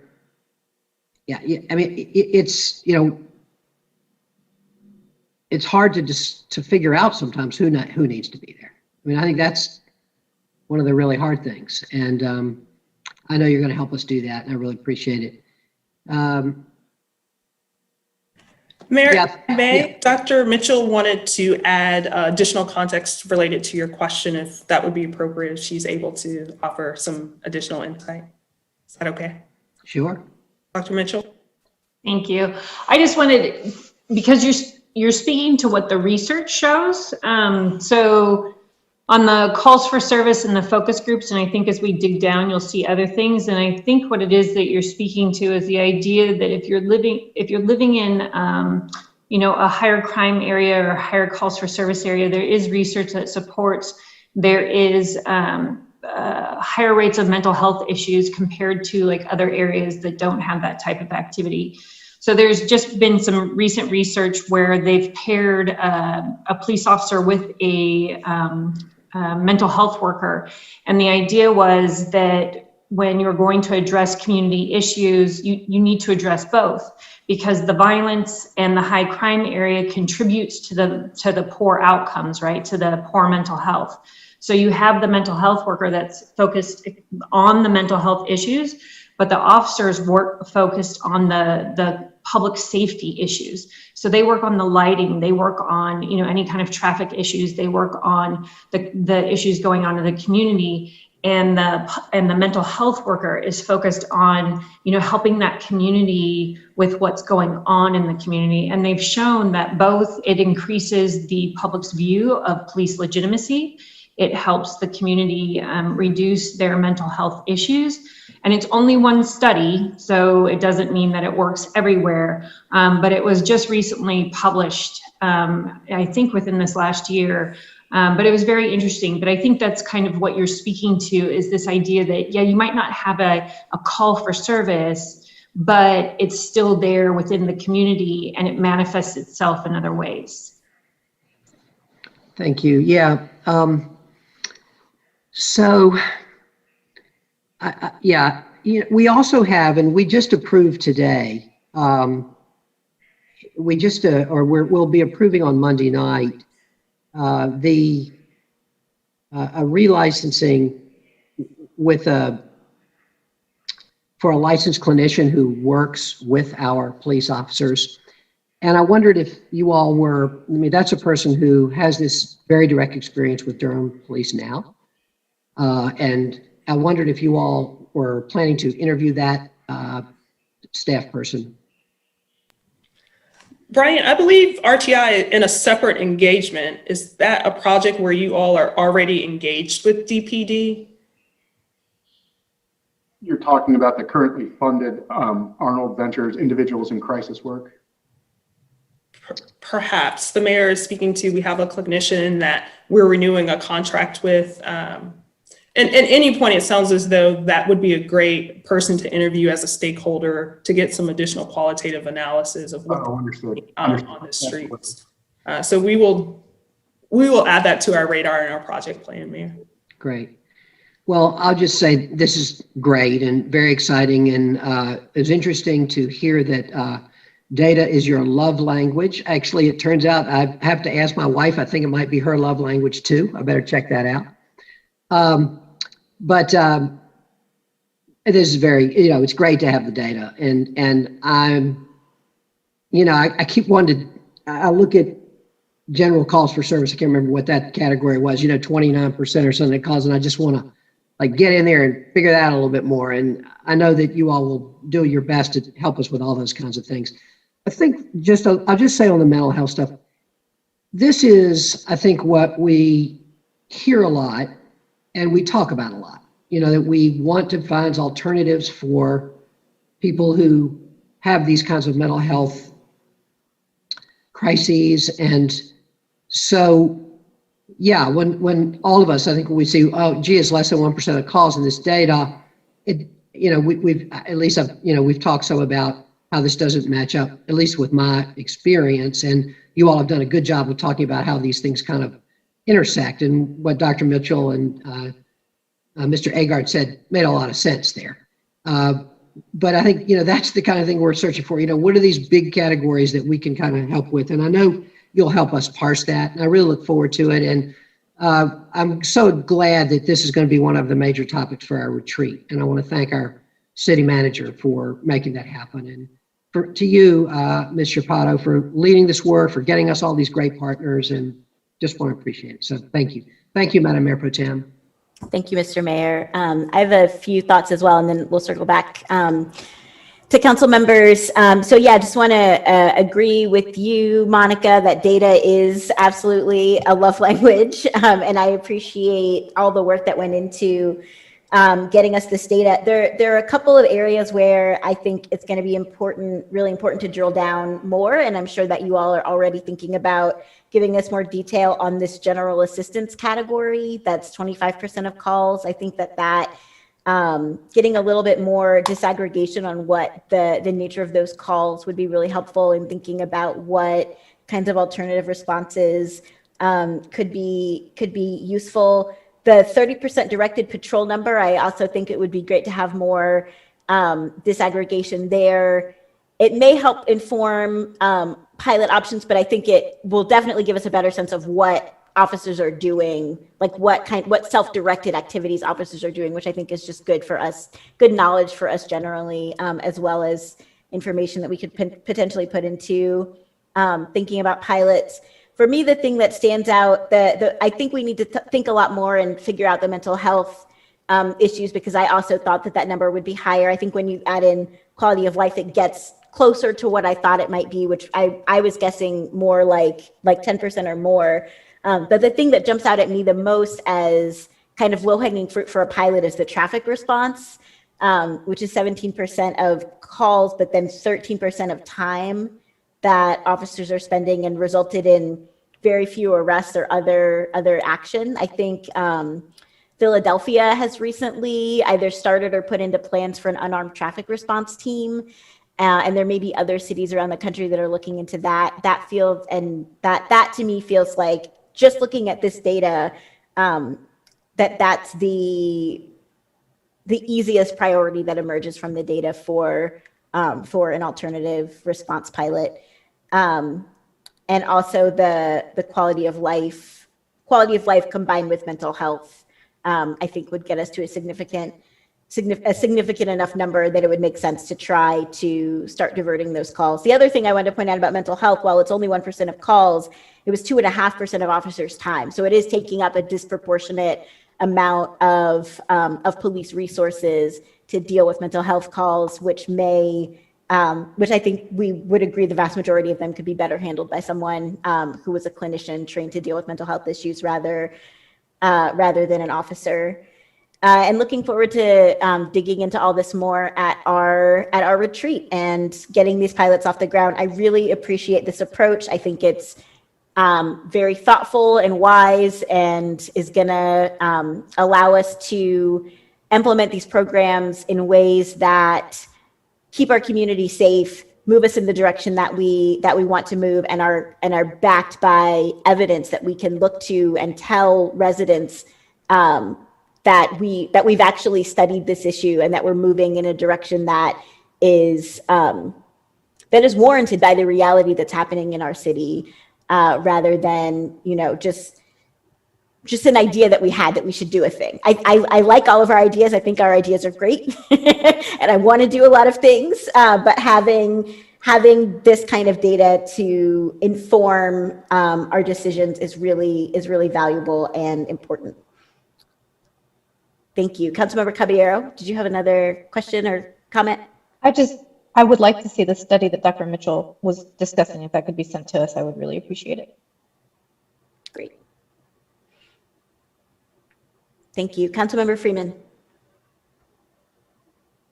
Thank you. I appreciate the chance to circle back around, especially noting, hearing everyone's comments and commentary. The reporting, and I'm looking forward to the budget retreats presentation as well, and acknowledging that the data dig is always a good thing.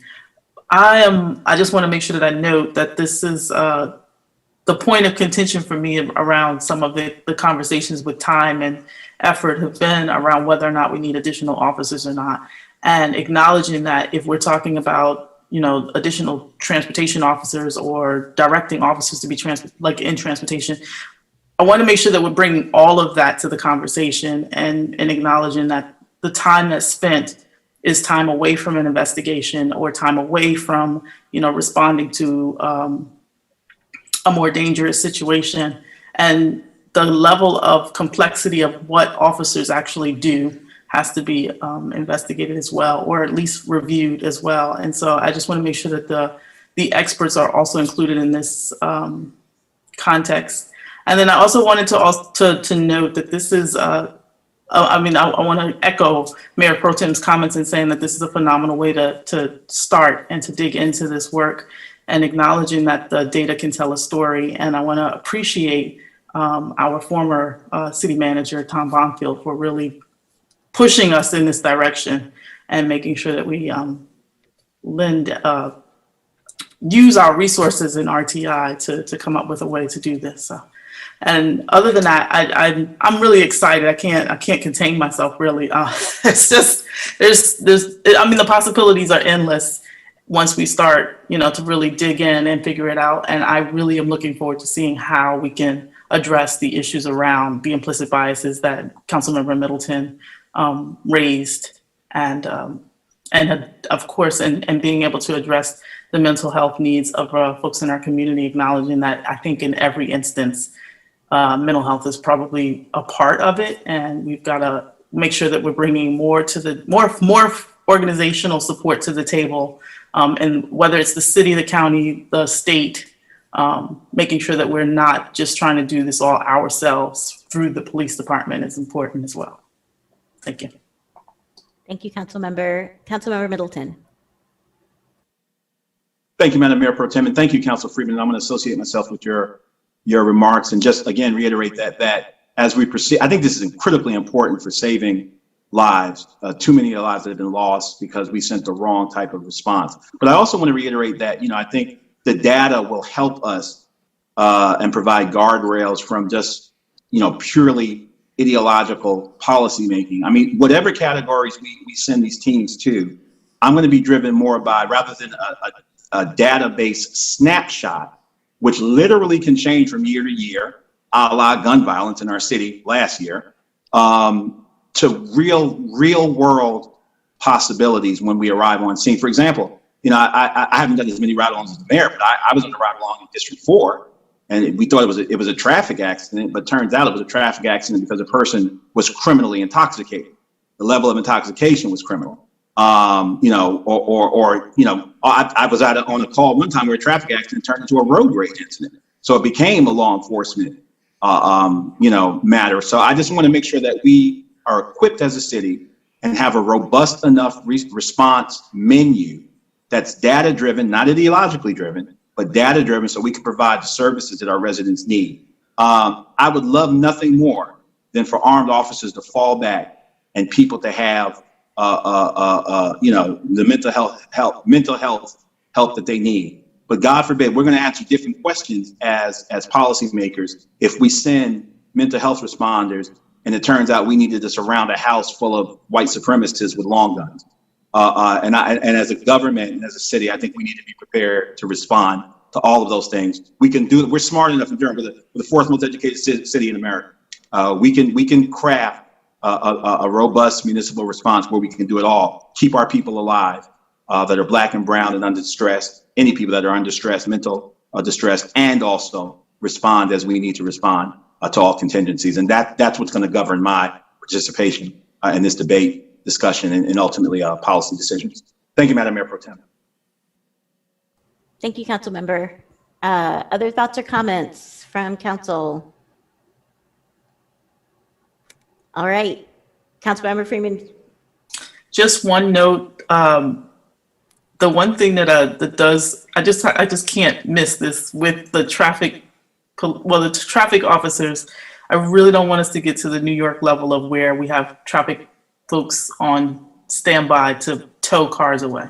So just noting, the data can get a little bit too deep, and we might not need to go in that direction. Thankfully, we do not have the parking problems of the city of New York. All right, thank you so much. Not yet. God, let's hope. Oh my God, we can never get there. Can never get there. Thank you so much, Monica, and everyone who's helped make this happen. Really appreciate all the work that's gone into it, and looking forward to moving some pilots forward later this year. Thanks. Mr. Mayor, do you want to take back the gavel? Thank you, Madam Mayor Pro Tem. I will, and I appreciate you stepping in. Thank you. That was much appreciated. Colleagues, we have two more items on today's agenda, item 6 and item 5, and we're going to start with item 6. Item 6 is the Bull City United presentation. And I will turn it over to staff. Good afternoon, Mr. Mayor, Mayor Pro Tem Johnson, members of the council. I am Carmisha Wallace, the assistant to the city manager. And I want to disclose up front, data is not my love language. I do respect it, I do appreciate it and honor it.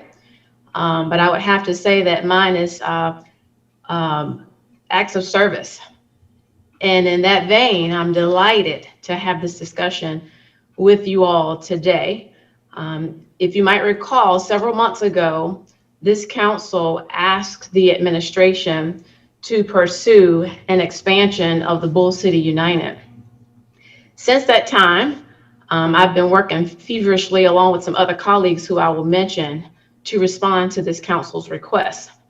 Before I go forward, I want to acknowledge our interim city manager, Wanda Page, who has been very instrumental in moving this, this discussion at what feels like warp speed.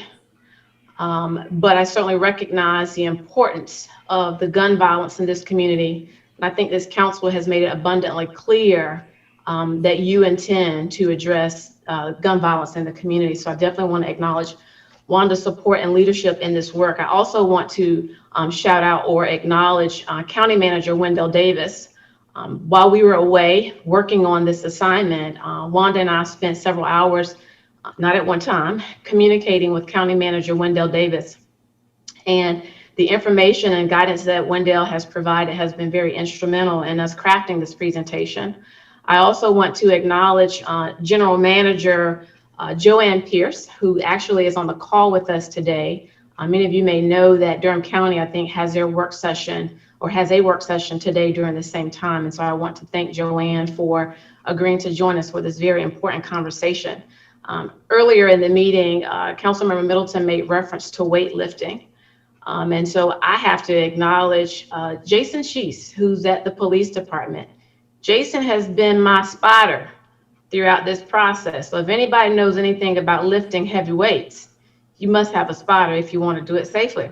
So I want to acknowledge Jason, who's also on the call today, along with his leadership, Chief C.J. Davis, So in honor of everybody's time, I will move forward in the presentation and ask that if you have any questions at any time, please feel free to stop me. I do not mind responding.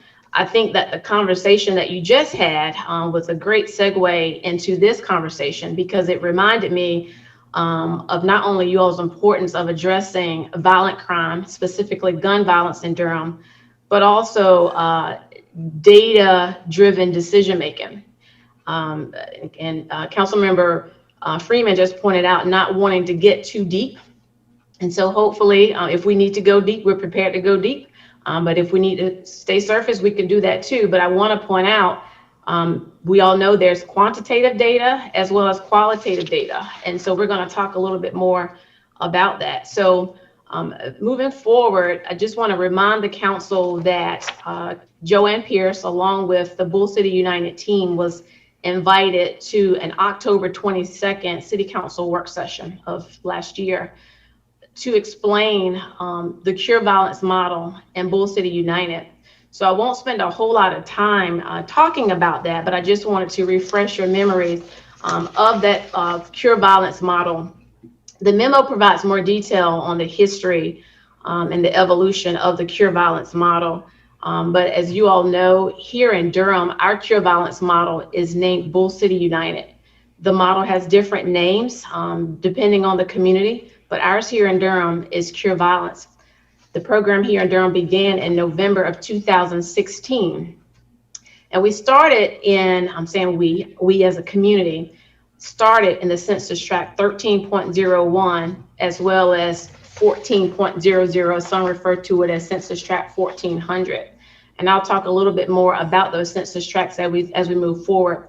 I wanted to provide you with an idea of the funding associated with kicking this program off in November 2016. So you will see that some of the funding was provided by Durham County government, and some additional funding was also provided through a grant with the U.S. Department of Justice Office of Justice Programs, and specifically the Office of Juvenile Justice and Delinquency Prevention. I do want to point out that when Bull City United, at this point, this is the current structure of Bull City United.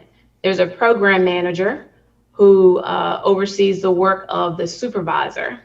And then the supervisor, the 3 violence interrupters and the 3 outreach workers report to the supervisor. During the October presentation before the council, you heard from General Manager Joanne Pierce, along with the program manager, as well as the supervisor.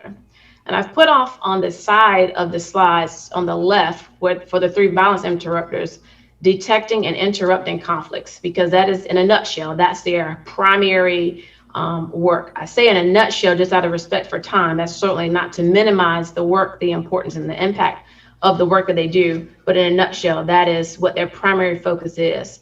And then the outreach workers are responsible for providing day-to-day connection to programs and services, which when they did the presentation, they spoke with you a bit more detail about what that work looks like for violence interrupters, as well as for the outreach workers. So going back to when Bull City United first started, they were using 2015 data to get an idea of where the initial service areas should be. This graphic is one that was provided again by Bull City United presentation in October of 2020, sorry. So the initial service area or census tract was 14.00. This happens to be the census tract where McDougall Terrace is physically located. And so this map or small graphic is just to provide some of the a snapshot of what the surrounding streets and some of the highlights from that community. But in 2015, this particular census tract had the highest incidence of violent crime. And I want to point out that specifically it was 19.1 violent crimes per 1,000 people in this particular census tract. In addition to working in census tract 14.00, Bull City United team began work in census tract 13.01. And in 2015, according to the data, this was the second highest incidence of violence throughout the city of Durham, with 17.7 violent crimes per 1,000 people. So this is just a snapshot of some of the metrics that is monitored by the Bull City United team. And because of the nature of the grant, there's a variety of data that they must collect. So this is not a comprehensive list of all the data that the Bull City United team is responsible for capturing. This is just a portion of that information. I also want to point out that this is what they refer to as programmatic data. So they have programmatic data, then there's also data that's provided by the police department. So you'll see that there's one bullet for person shot, for example. So what I've actually learned through this process is that there are times where people are shot and they do not call the police. So any data that's referenced in homicides, those instances, usually the police is called.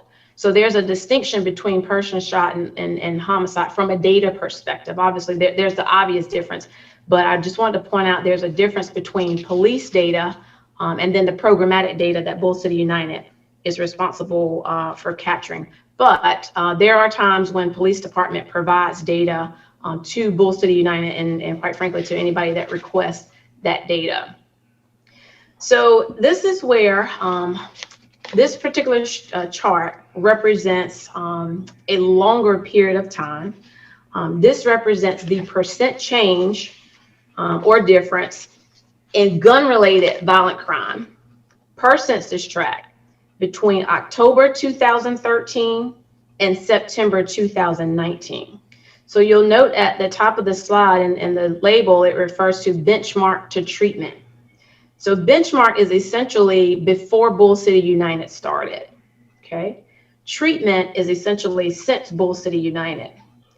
And so this particular chart combines data from before Bull City United and the data since Bull City United.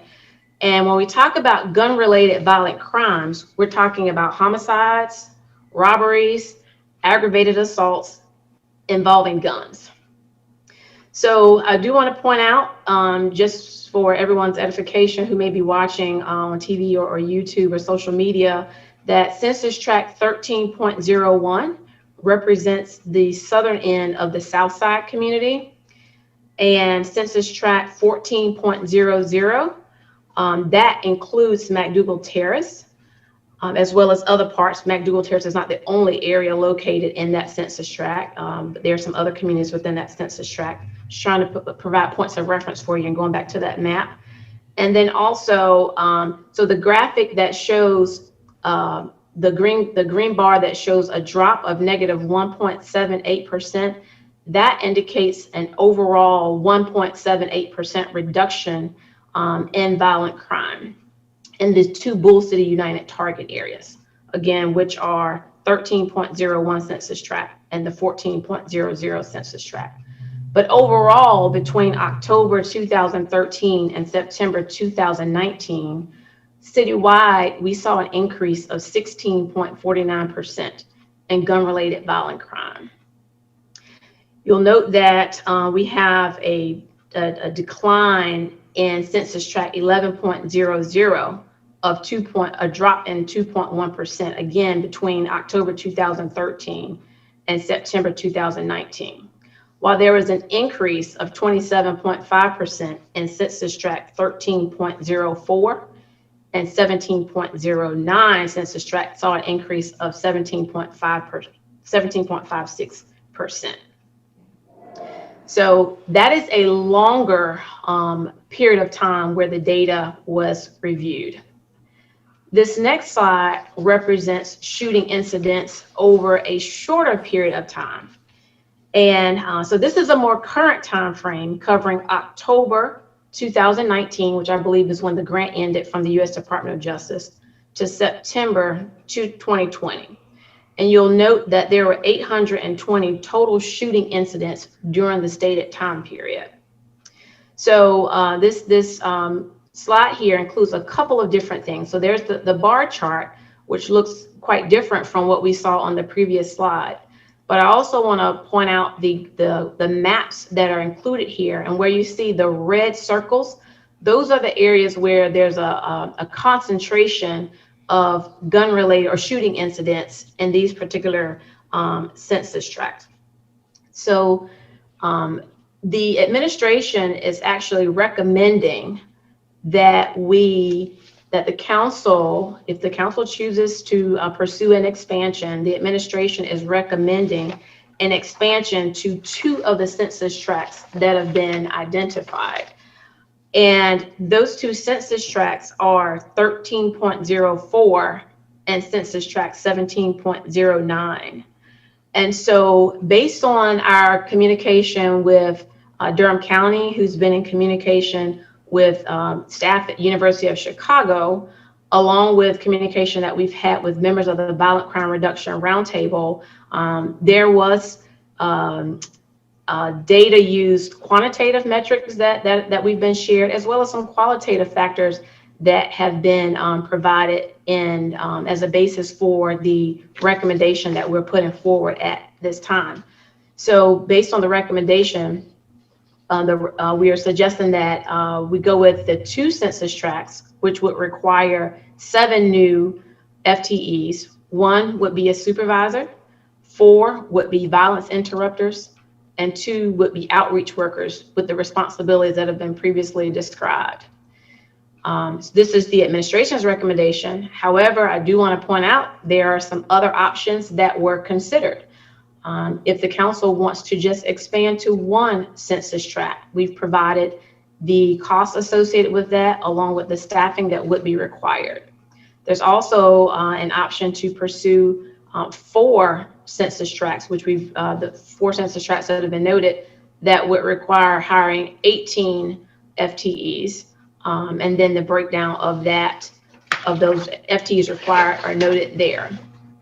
So in terms of next steps, this item is on the council's agenda for the January 19th City Council meeting. So assuming that the council would want to or would approve an expansion during that time, the next step in the process would be to draft an interlocal agreement acknowledging the expansion and the city council's intent for funding regarding that expansion. Obviously, that interlocal would have to come before the city council as well as the Board of County Commissioners. So those are just some of the next steps, but if there are any questions, then please feel free. That was a fantastic presentation, Ms. Wallace. Thank you so much. Very clear. Really appreciate the administration for laying out the alternatives so clearly and making the case, as well as want to thank Ms. Pierce with the county for being with us and the other folks who work in Bull City United who were previously with us.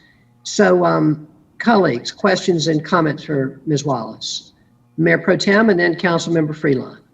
Thank you, Mr. Mayor, and thank you, Ms. Wallace, for all of the work on this. This is a really excellent recommendation and have responded really quickly to our request to get some more resources on the ground, so I appreciate that. Could you give me a little bit more context as to why the administration is recommending the 2 additional census tracts and not 4? Is it cost, or was there any other consideration that went into that recommendation?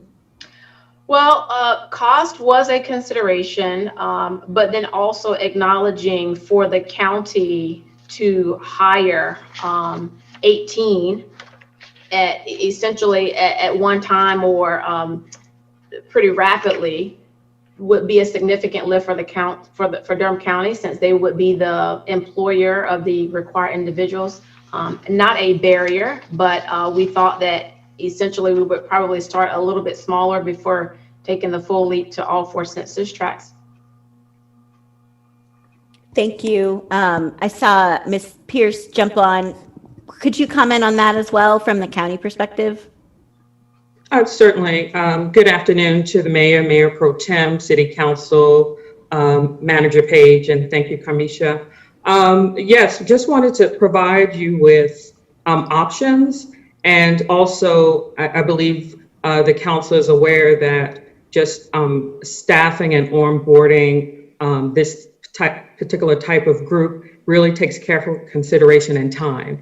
And so if you wanted to expand to, up to 20 staff, it would take time because the identification and ensuring that the person selected are good fits and really have all the competencies and training. It just would take longer, but certainly I agree with Ms. Wallace that it's not a barrier, just providing you with some options. And certainly an option to match the staffing complement that already exists.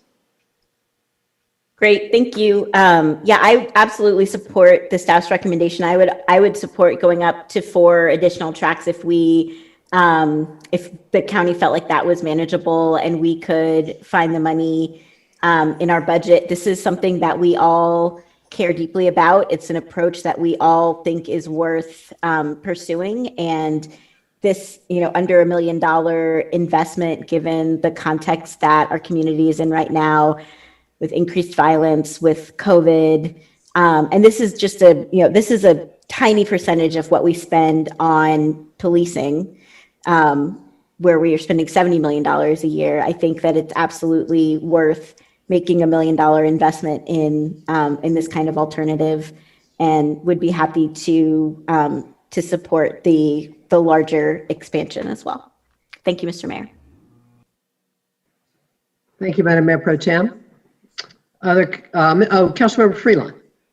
Thank you, Mr. Mayor, and thank you, Mayor Pro Tem Johnson. I agree with everything that you've said, and thank you, Ms. Wallace and Ms. Pierce, for being here.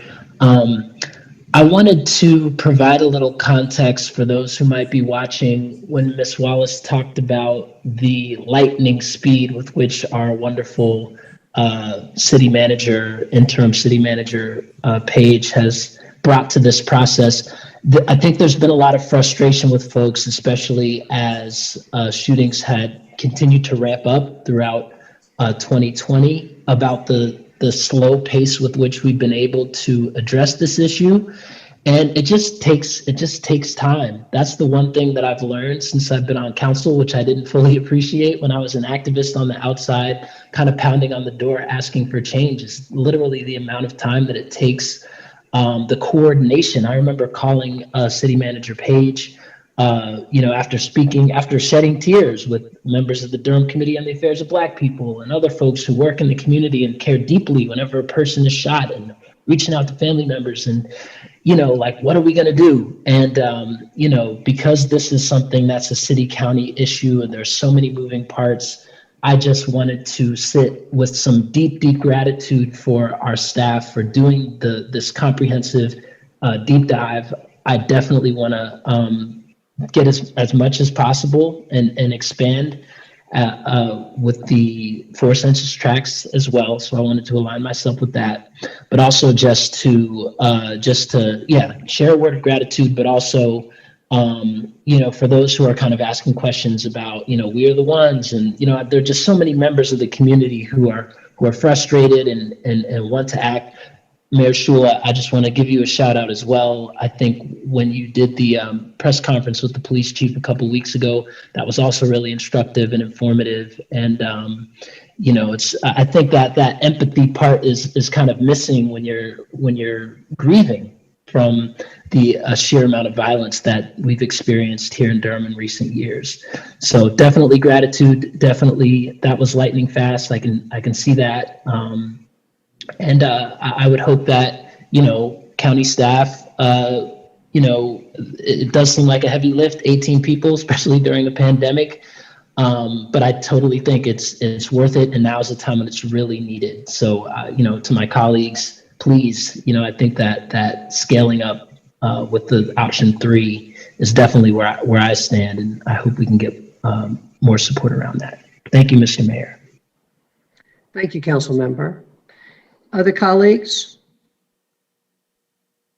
Well, I'll comment. I'm very supportive of the administration's recommendation. I'll tell you that I think it's really important that we do this, and it's great.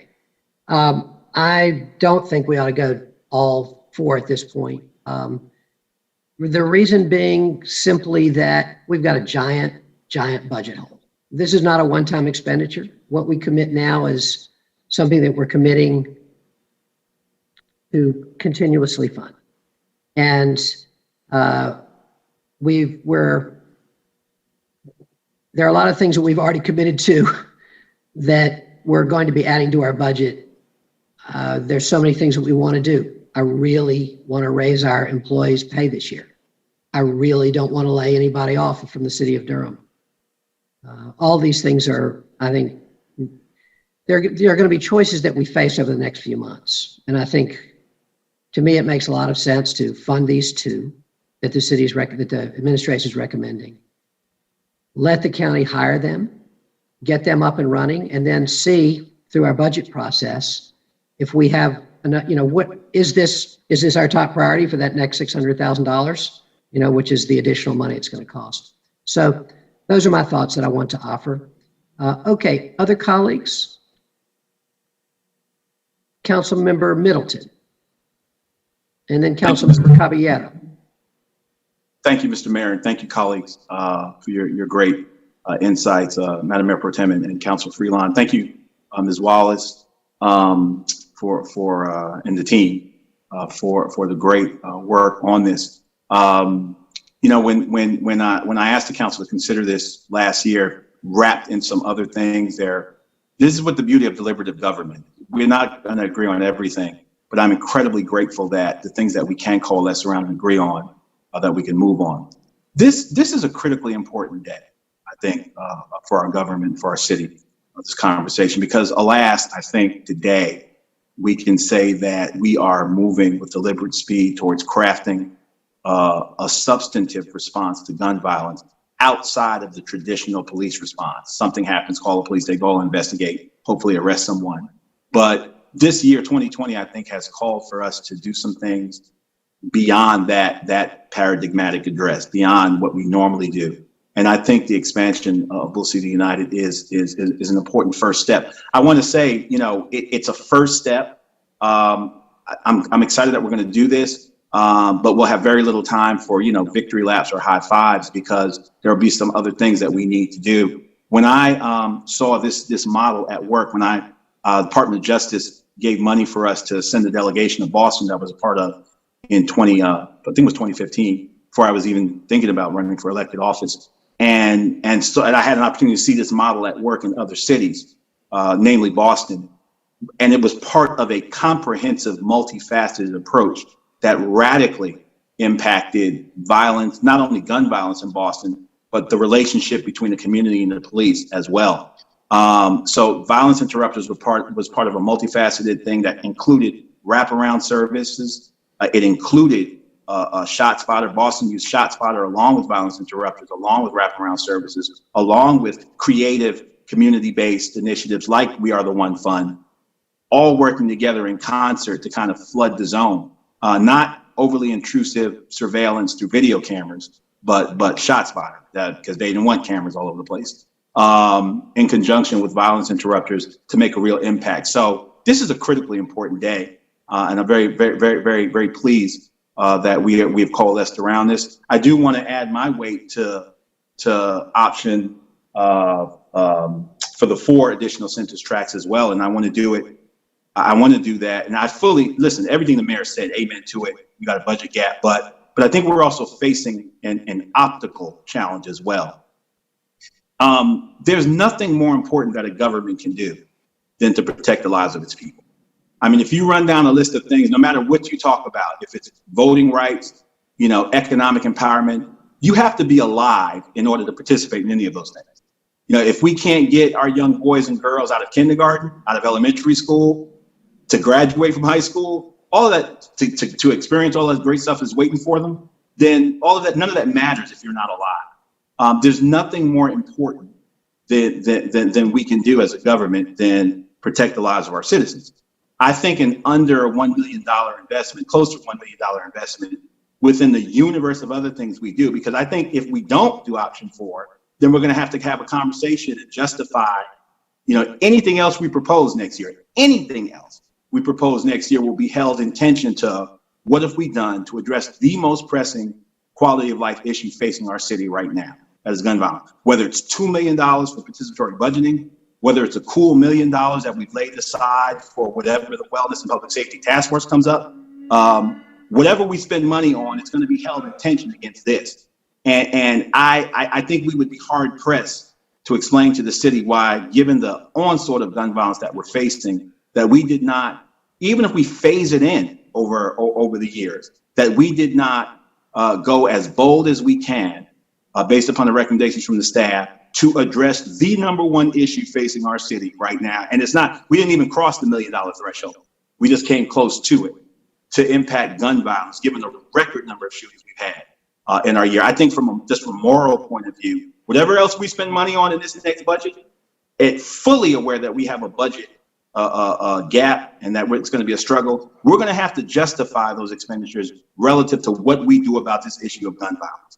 So while I deeply resonate and understand about the budget challenges we're facing, if we're going to apply that metric to this issue, then we better be prepared to apply it to everything else we do. And I mean everything else we do, because it can't be business as usual if we have a budget shortfall. And if it is going to be business as usual, what business is more pressing than protecting the lives of our children and our community? And if we don't want to do it with more police, we don't want to do it with ShotSpotter, alas, here's something that we can actually say yes to. And I think we should say yes in as emphatic terms as possible. And if it's 4 census tracts at under $1 million, I would be hard pressed to explain to the city why we went any lower than that, even if we've got to phase it in. And I know our folk know how to do this, if we don't write the check all at one time. But I think making a commitment and telegraphing to the city how seriously we take this issue, and that on today, their government committed to go big and hard and will deal with the challenges of phasing it in, I think is an important, critically important message to send to our city on this day, particularly those of our residents who live in the most affected areas where we're getting ready to put cameras in. If we can put cameras there, we can darn sure put violence interrupters around the city as well for under $1 million. That's a good price. Thank you, Mr. Mayor. Thank you, Council Member. Council Member Caballero. Just wanted to say thank you. This is excellent.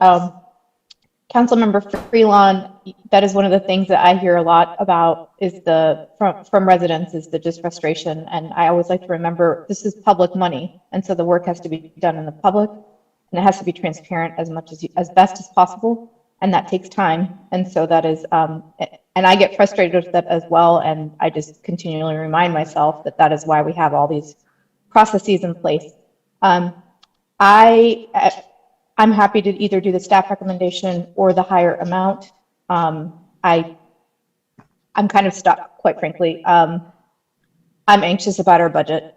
I'm anxious about what we're going to hear during our budget retreats, but I also recognize where we are as a city. So I will go with the majority on that. I just do want to share that I have a lot of anxiety about what we're going to be seeing in the next few months and what that means for our city. Thank you, Council Member. Council Member Freeman. Thank you, Mr. Mayor. I just had a few questions, and I appreciate my colleagues and their passion for this conversation and the work, knowing that it's important that we do find solutions is as our focus, and acknowledging that gun violence has been an issue in this last year that I've also raised as trying to find ways to engage so that we're not relying so heavily on just the police department is important. I do want to say that I support either the staff recommendation or the additional 2 census tracts, but I did want to make sure I touch base because I have a concern about the way that the organization is set up. And so just noting this would be adding staff to the county's existing staff. And so I just wanted to talk to the county representative, Ms. Pierce, and just hear a little bit about how you would implement this work and acknowledging how race and racism has operated over the course of time and acknowledging how we've arrived at this point today. Finally, but I just want to make sure that I hear some kind of check-ins and some kind of goal points on how the work will happen once the staff members are added to the county staff. Because I do want to note that it has to be full-time staff with salary and benefits and all of the kind of equity aspects in upfront. So, and based on some of the comments that some of the representatives shared at the previous presentation, I want to make sure that we're taking a holistic view of what's happening on the ground level in the neighborhoods that the gun violence is occurring, because you are going to have to figure out who in those neighborhoods are actually your interveners. They cannot be just people from out of town coming in from California or, New York. It needs to be specifically people from Durham, preferably high school graduates in Durham, or if they haven't graduated, I just want to hear a little bit more about how this work would happen. Thank you, Councilwoman Freeman. You've asked some important questions. I'll try to answer maybe the last one first about the process of onboarding staff. And you're correct that the criteria is that the person or staff really need to come from the community that they're going to serve, that they have to have some level of social capital within where they will be serving. And also, yes, you want staff with full-time employment, benefits, all of that.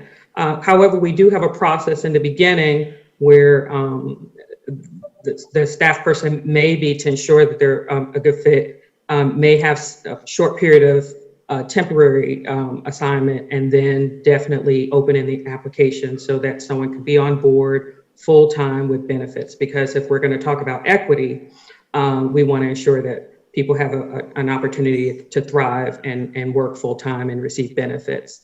The other piece, I think it's important to note, and again, thank you, Ms. Wallace, for your presentation. And just to add, this might be a both and type of response, but it's important to note that implementing programs and services alone are wholly unacceptable to address or respond to a legacy of structural and institutional inequities and racism. And that's really important because programs and services alone will never, ever solve the issues that we have, because we're dealing with, years, centuries of inequities. And so I think that's really important, just to really manage all of our expectations around any program or service. I'm also glad to share that the city and county are members of the Government Alliance on Race and Equity. And that's a national network of government at all levels. And we work as a government because we're really clear that it's been government for centuries, unfortunately. We weren't there, but have significantly contributed to inequities. And so it is our, and how through our policies and our practices and procedures.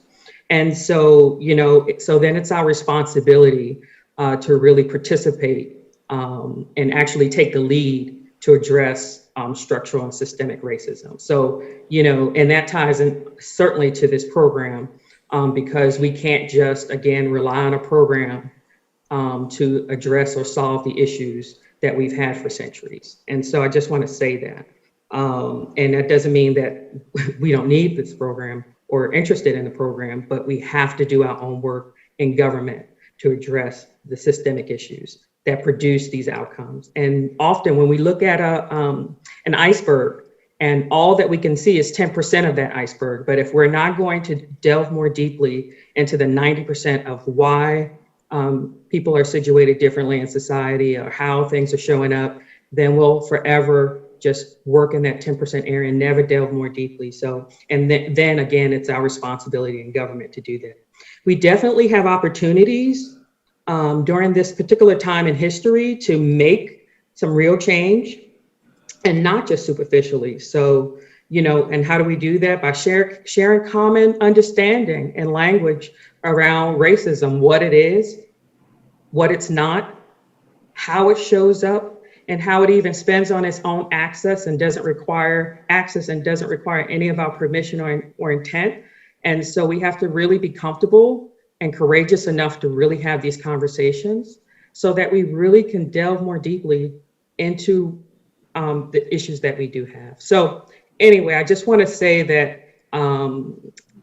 that there's some important work that we need to do, and we can do it working together collaboratively with our wise and expert community residents, and that as long as racism is embedded in our systems and institutions, it is our moral obligation to do this work. And James Baldwin said, not everything that is faced can be changed, but nothing can be changed until it is faced. So I don't know if I've addressed anything that, any additional pieces that you had, Councilwoman.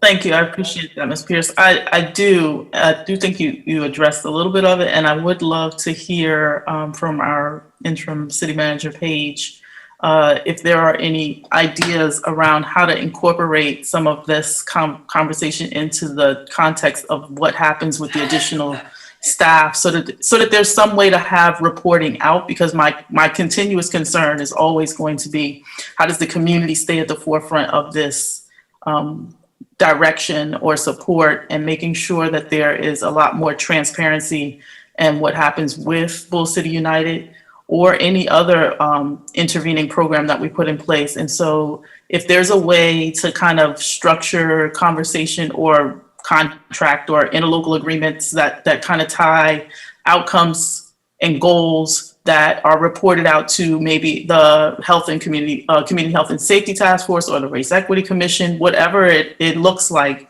I trust that you can figure that out, but I would love to know that you're thinking about those things beforehand. Thank you, Councilwoman Freeman. We certainly have begun those conversations.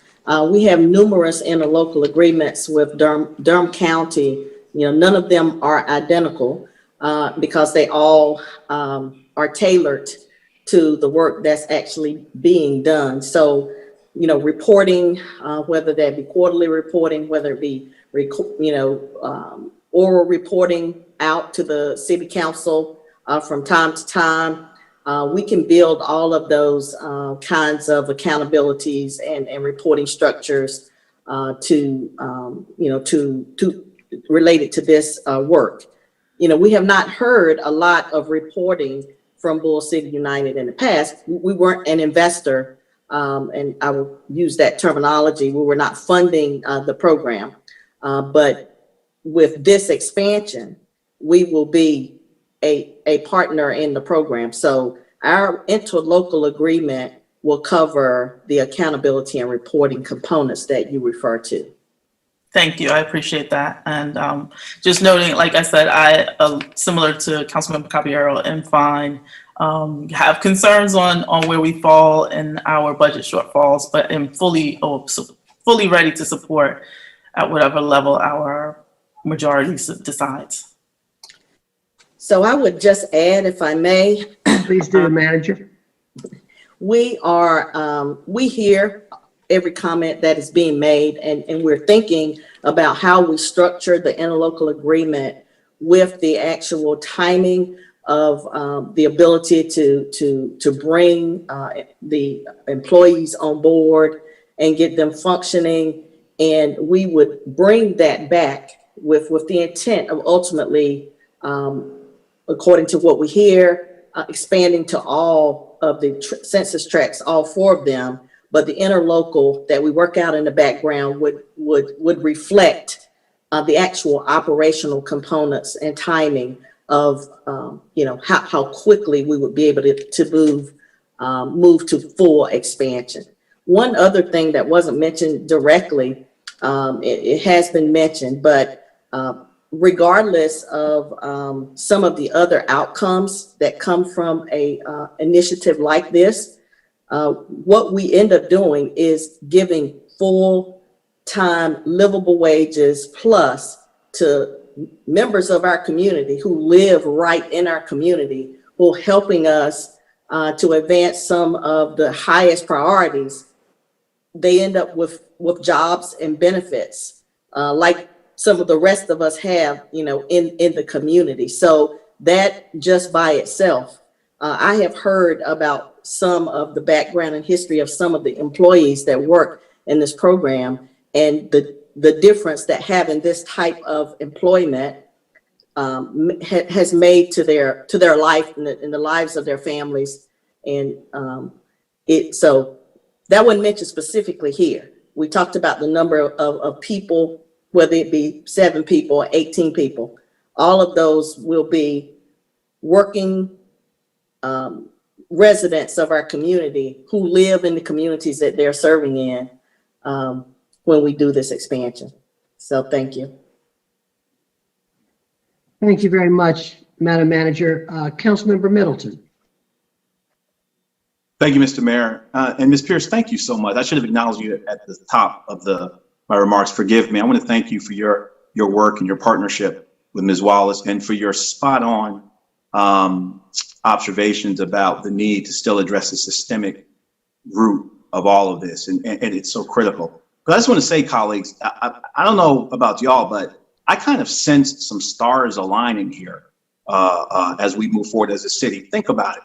If we do the work and expand this initiative, if we lean in and get that money for guaranteed income, something we've been talking about, if we look seriously at initiatives like Brother Pierce has proposed with the We Are the One Fund and others, if we really put some muscle in our shared economic prosperity plan that we've been talking about and go hard on that, we are essentially creating an ecosystem for my brothers and sisters who want to defund the police.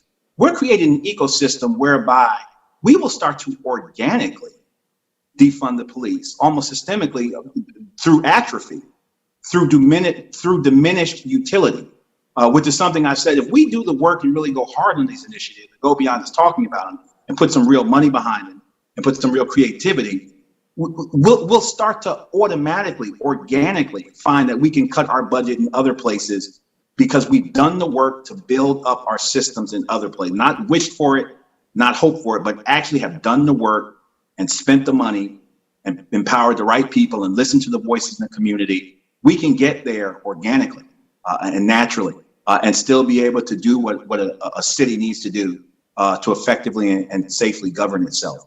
I don't know about you, but I'm excited. I think this is a good day with all that's happening. And we've got some opportunities before us as leaders of this city to do some really, really, really good, I think, paradigm shifting things if we lean in. And I know we're all up to it. So I just wanted to say that, and thank you, Ms. Pierce, for the admonition about focusing on the root.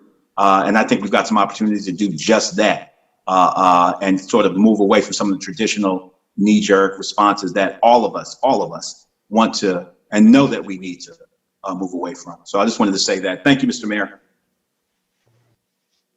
Thank you, Council Member. Other colleagues, Council Member Reese. Thank you, Mr. Mayor. I often have a funny thing I say about going last. The serious thing that is good about going last is that I get to hear everyone's perspective before I embarrass myself by sharing mine.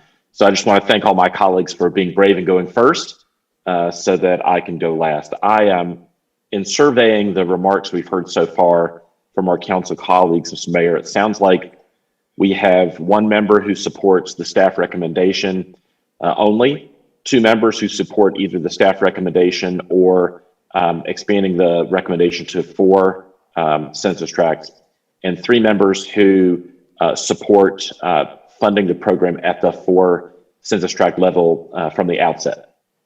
3 that do that. And I want to count myself in that category as wanting to support the additional recommendation to move to fund this program at the 4 census tract level.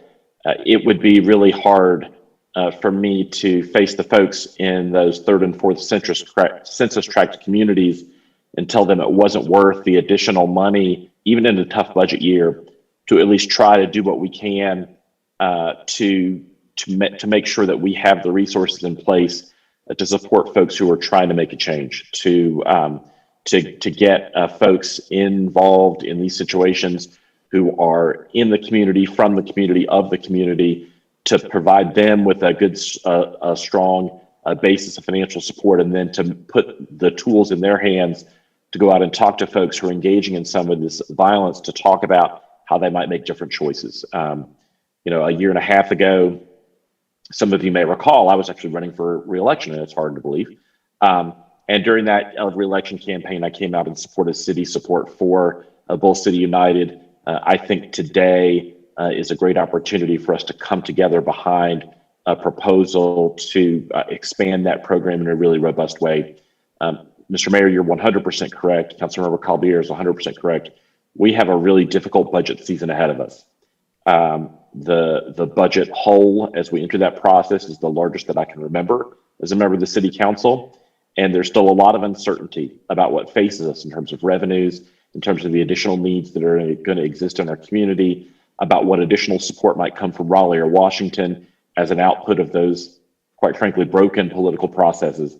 And so in many ways, as is often the case, Durham is going to have to come up with our own solutions to so many problems that we have. But Mr. Mayor, I guess this is my way of saying that as we move into that process, it's difficult for me to imagine a higher priority for me than doing what we can reasonably within modest budget requirements to not only make these resources more broadly available in our community. And so that's where I am on that, and I look forward to seeing this come back before us at our next full council meeting to get approved. Thank you, Mr. Mayor. Thank you, Council Member. Other comments? Councilmember Freeman. I really appreciate Councilmember Reese, spelling it all out and making sure we're all on one accord to see exactly what is in front of us. I just want to note that in no way, shape, or form would I not want to support the 4 census tracts. I just think it might be a measured response to make sure that we implement, so that I know that there's the timing and the aspect of when and how you get the right folks in place. And so I am committed to making sure that all 4 census tracts are covered, in addition to not just this program, but actually throughout. So making sure that the roads, all of the things that we cover as a city, the trash, the yards, making sure we have parks, all of those things. And so I'm mindful that if the majority of the council is committed to spending just a little under $1 million on this, that they'll be just as committed to making sure we find funding to support us where we need elsewhere. And so I'm fully on board with moving forward with the 4 census tracts. That is not apprehension on my part at all. Thank you. Thank you, Council Member. Any further comments? Okay, I'll just make one. As you all know, I'm not big for trying to argue people into my point of view, but I'm going to just say this again. We can do 2 of these now. And by the time these people are hired up and ready for these 2, we can see what our budget looks like and decide if we have room for the other 2. I continue to believe that that's the most responsible course of action. And I hope that I can convince some of you all that before, or a majority of you all before Monday night. I don't anticipate that I can, but I just want to be very clear that that is my position. And I really feel, I don't think everybody realizes the budget situation we're about to be in. We are going to be in a really hard situation with things that we really want to do. And so I've just put that out there. Councilmember Middleton. Thank you, Mr. Mayor, and I appreciate your caution and your reminding of the budget situation. I think we're aware. May I ask, sir, that if we do that, will you bring that same type of scrutiny to any other initiative that council brings forth the next budget cycle? Are you prepared to say that everything will get that type of scrubbing? Whatever we come up with as council members outside of the traditional city services, whatever ideas we come up with?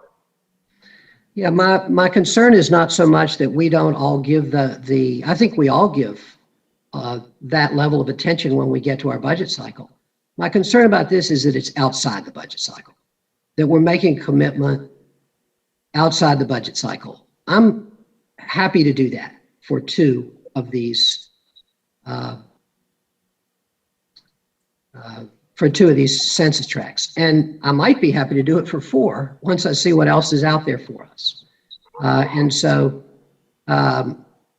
yeah, I mean, I think that I think we all give that level of scrutiny. The difference here for me is this is outside the budget cycle. We're making a commitment without knowing what our other choices are.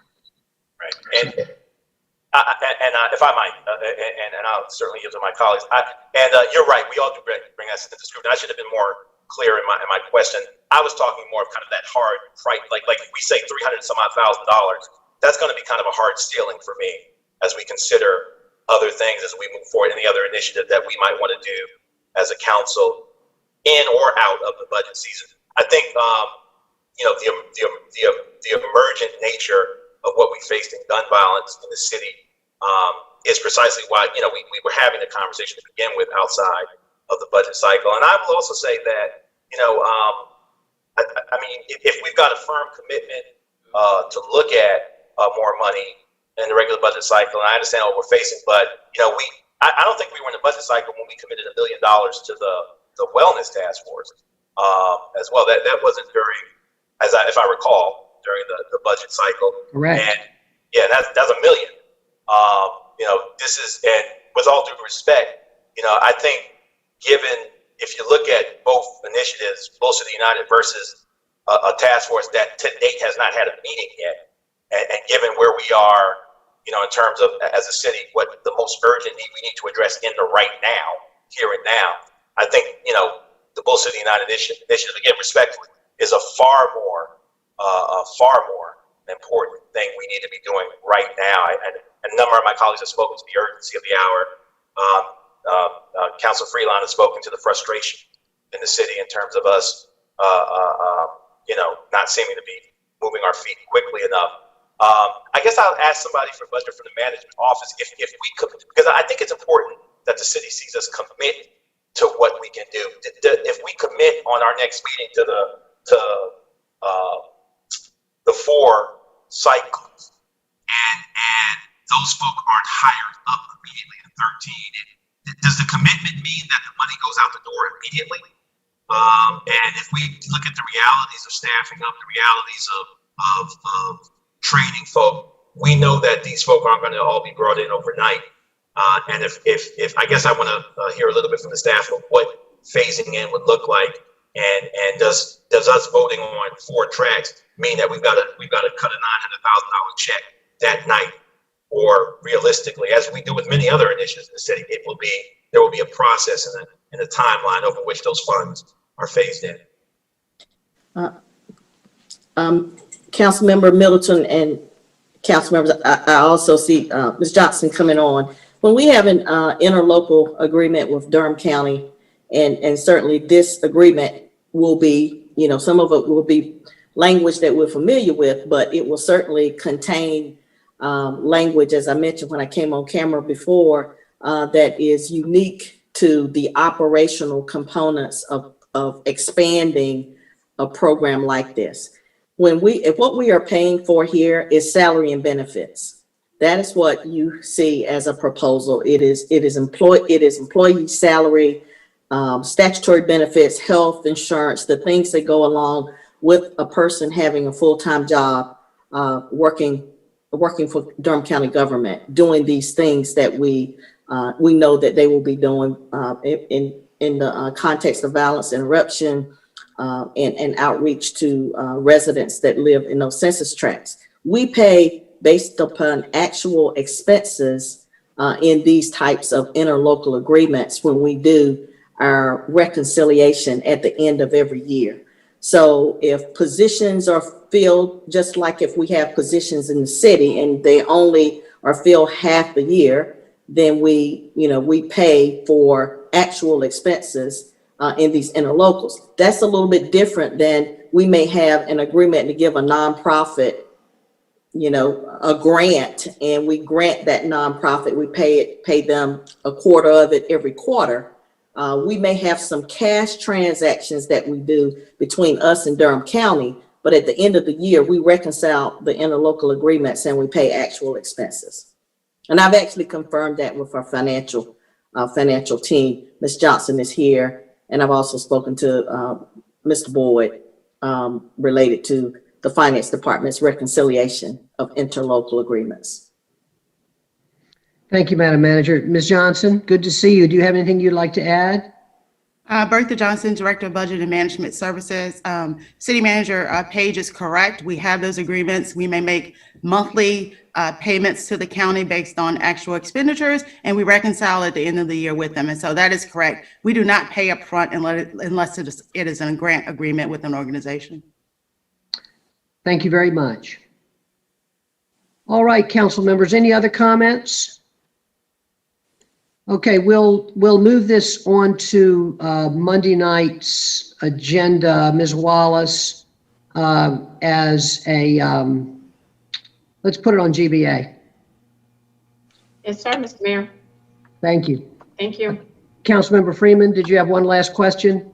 Just making sure that you were saying putting it on GBA with the 4 census tracts. Just making sure that was. Well, it'll be on GBA, I believe, the way we've got it, and there'll be a motion. Whoever would like to make the motion to make it 4 census tracts can feel free to do so. Okay, thank you. Thank you. Okay.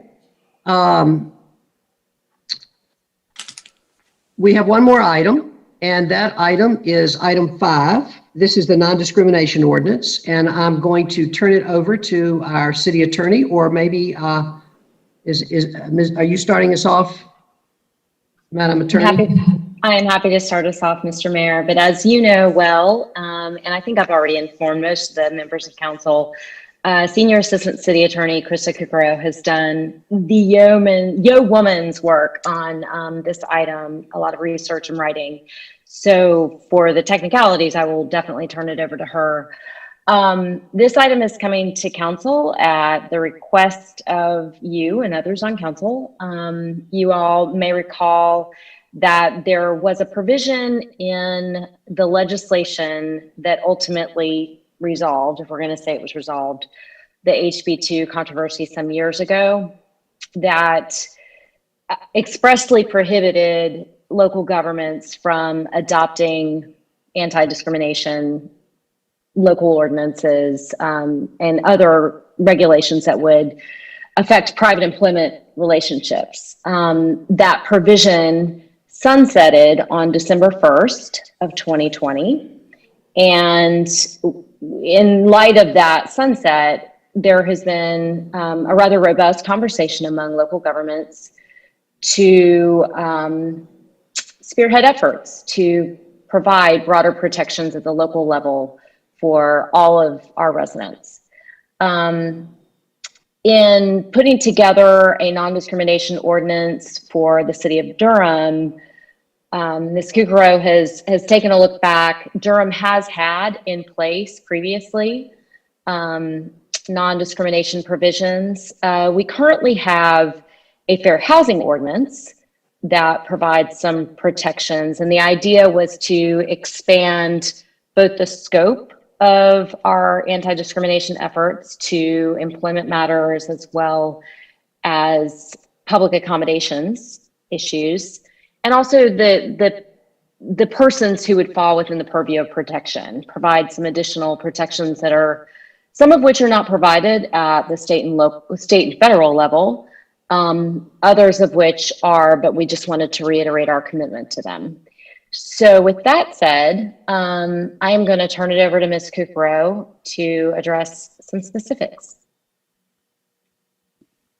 Thanks, Kim.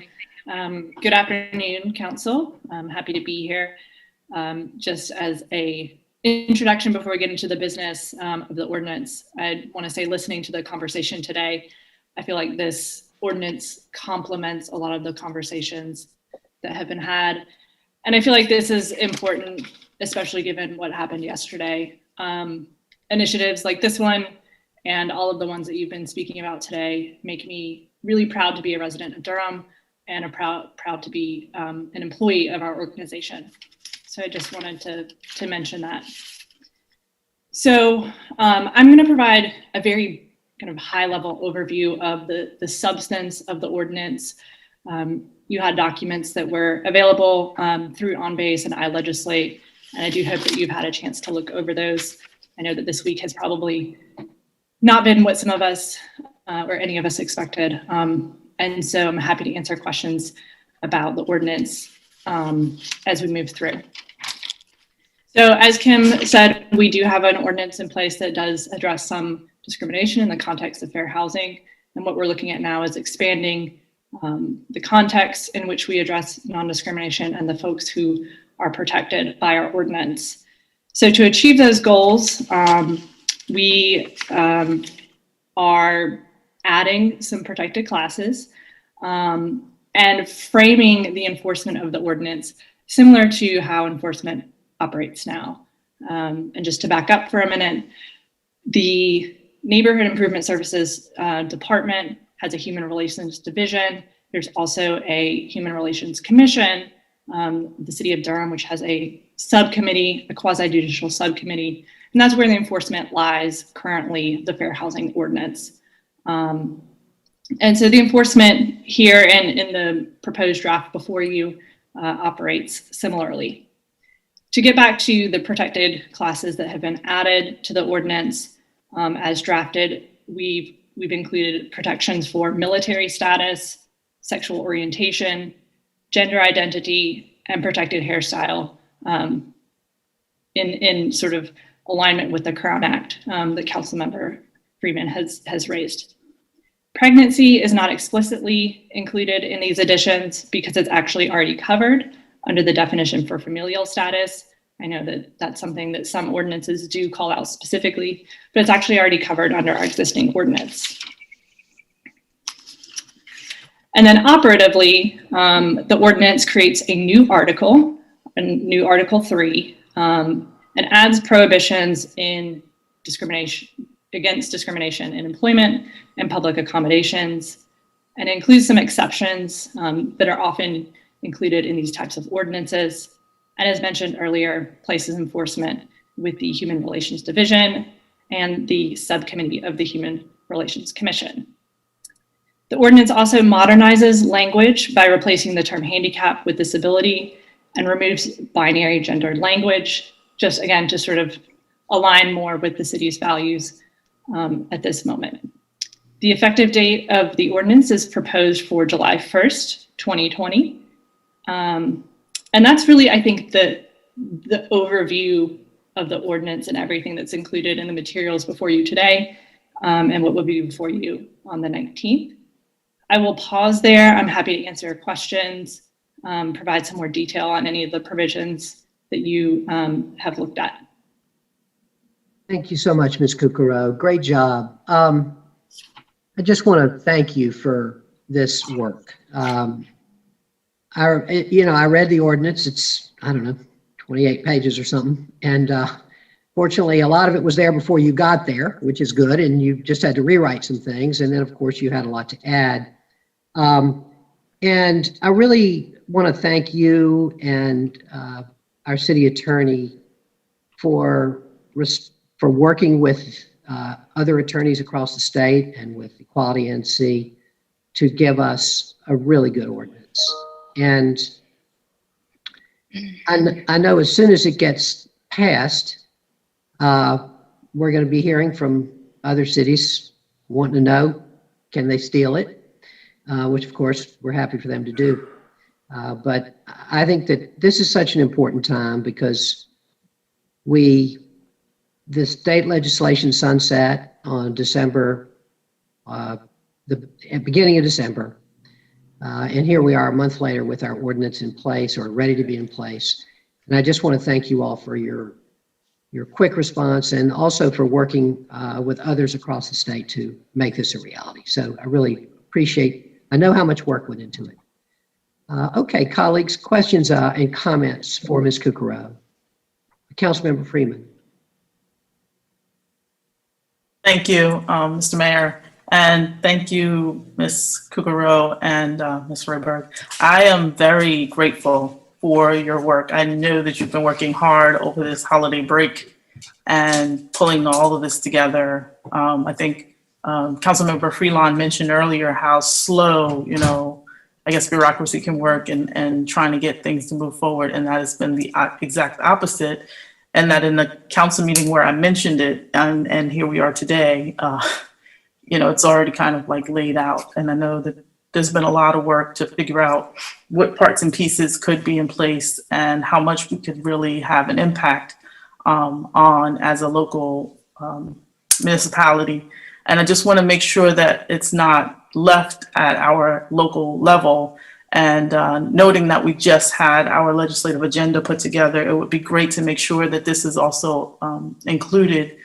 And noting also that in our next, I think, work session, I will be bringing forward the Crown Act support around this resolution and kind of explaining exactly what it means to acknowledge what natural hair is and how the discrimination that's been experienced by people with hair that's not considered the norm.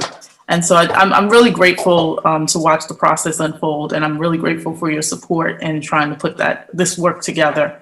Noting I think this is probably the first time I really had to dig into actual law and read as much as I have, and I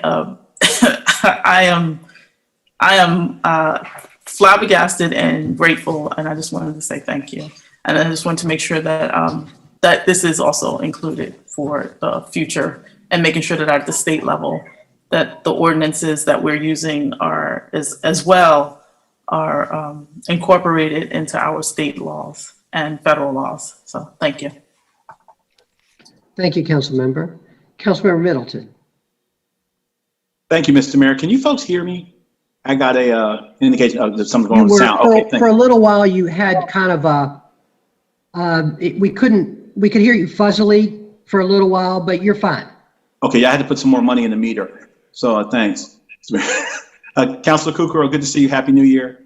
And Kim, thank you so much for this work. I just want to say how excited I am and anxious I am to vote for this ordinance. To declare who you are just requires eloquence, but to codify it requires courage. And I think this work basically just brings us closer to who we say we are in Durham. And, I love living in a city where we do as much as we can for as many people as we can for as long as we can. And I think this ordinance helps us get closer to that reality. So just want to thank you for the work and pledge my full support and look forward to voting on it. Thank you. Thank you, Council Member. Councilmember Reese. Thank you, Mr. Mayor. I want to thank our city attorney, Kim Rayberg, and especially Krista Kukuro. Krista, I, like the mayor, dug into this ordinance and some of the more recent revisions. And I just wanted to say, I'm really grateful for all your hard work and for the care that you took in broadening the city's current protections in a really thoughtful way that incorporated many of the ideas that we've wanted to incorporate even prior to House Bill 2 in 2016, but certainly since then. Also wanted to just say to the people of Durham, this has been a long road. It was during my very first year as a member of the Durham City Council that the General Assembly in Raleigh passed House Bill 2. I was proud to draft the city's response to that was adopted by my colleagues unanimously. I also remember that in the wake of House Bill 2, the General Assembly passed House Bill 142, which purported to repeal certain portions of House Bill 2, but then extended the blanket prohibition on local governments from expanding our existing non-discrimination ordinances to last month. And so we've had a long time here in Durham and around the state to think about what that would look like, to think about how we might best address the problems that we try to get at when we pass a non-discrimination ordinance. And Krista, I just want to again say how grateful I am for all the work that you put into this during a challenging time to get us to where we are. I don't have anything I would want to add or change to the ordinance. So I'm really grateful I did have a question. Maybe it's for, I don't know if this is for the city attorney or for the city manager. How is the administration envisioning any potential budget impact from the enhanced enforcement requirements of an expanded non-discrimination ordinance like the one that we're considering?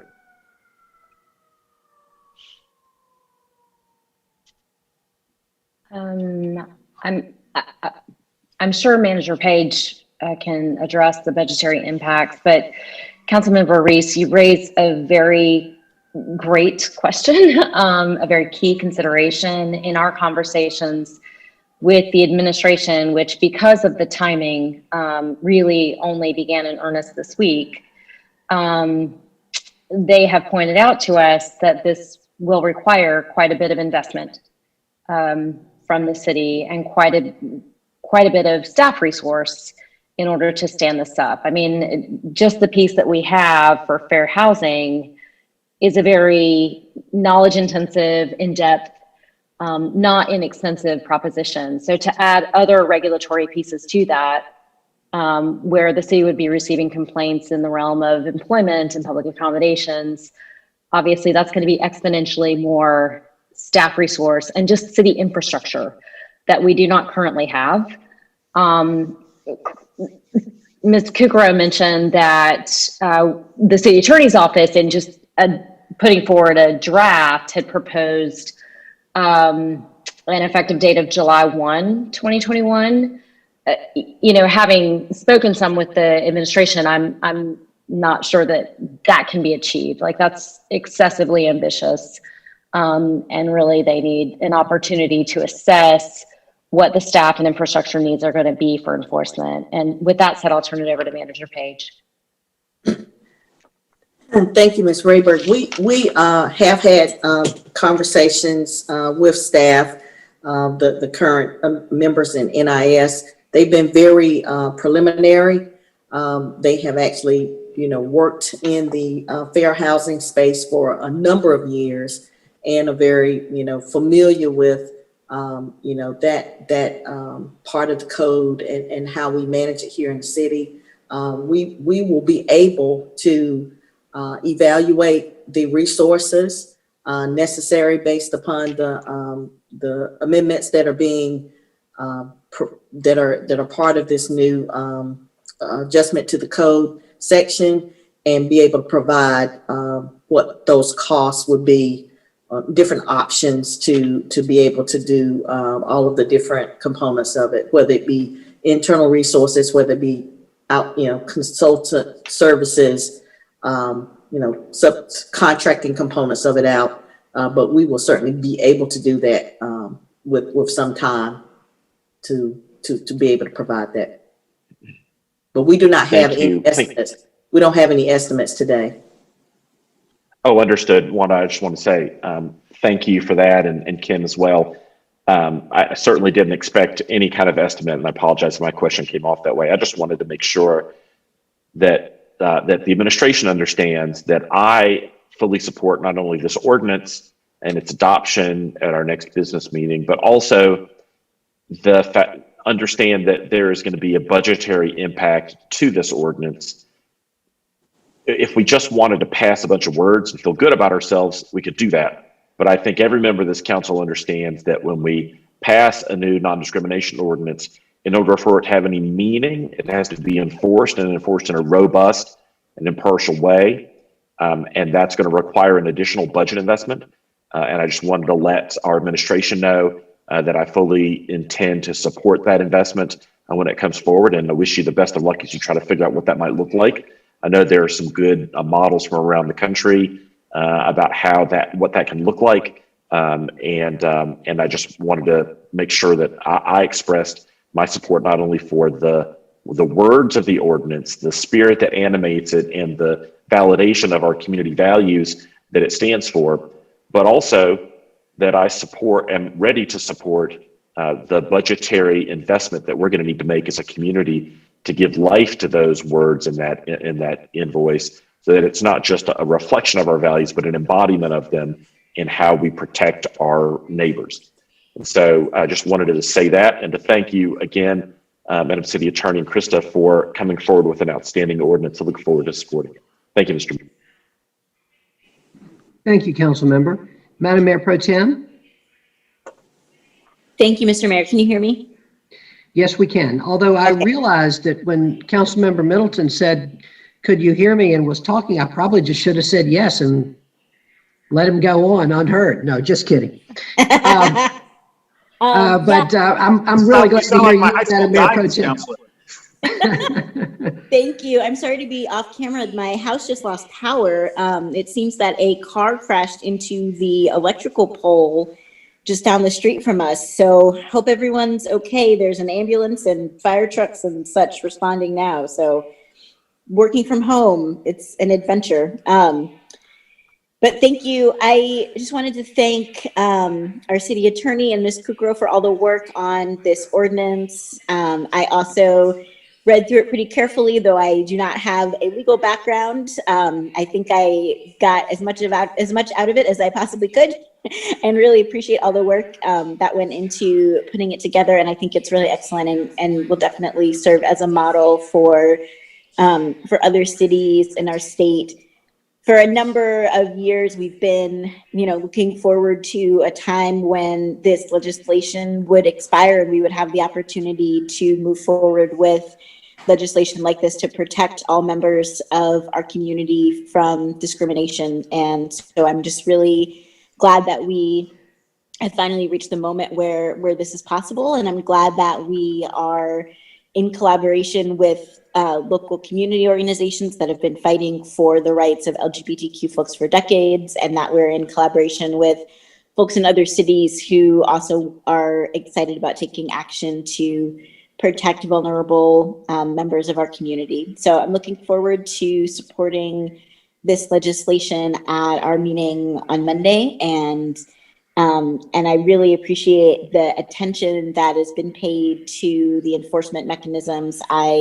For one, I'm hopeful that we never have to enforce an action, that everyone in our community will simply follow these guidelines and not discriminate against people. But I'm glad that if we do face any issues, that we have a robust enforcement process, and that our Human Relations Commission, who have been so stellar at dealing with our fair housing issues, are going to be able to take on this additional piece of work. So thank you again. This is great. It's an incredible step forward, and I appreciate all the work that's gone into it. And I'm glad to be a part of this community where these are, the kind of issues that we're willing to take on and that really matter to us. Thank you. Thank you, Madam Mayor Pro Tem.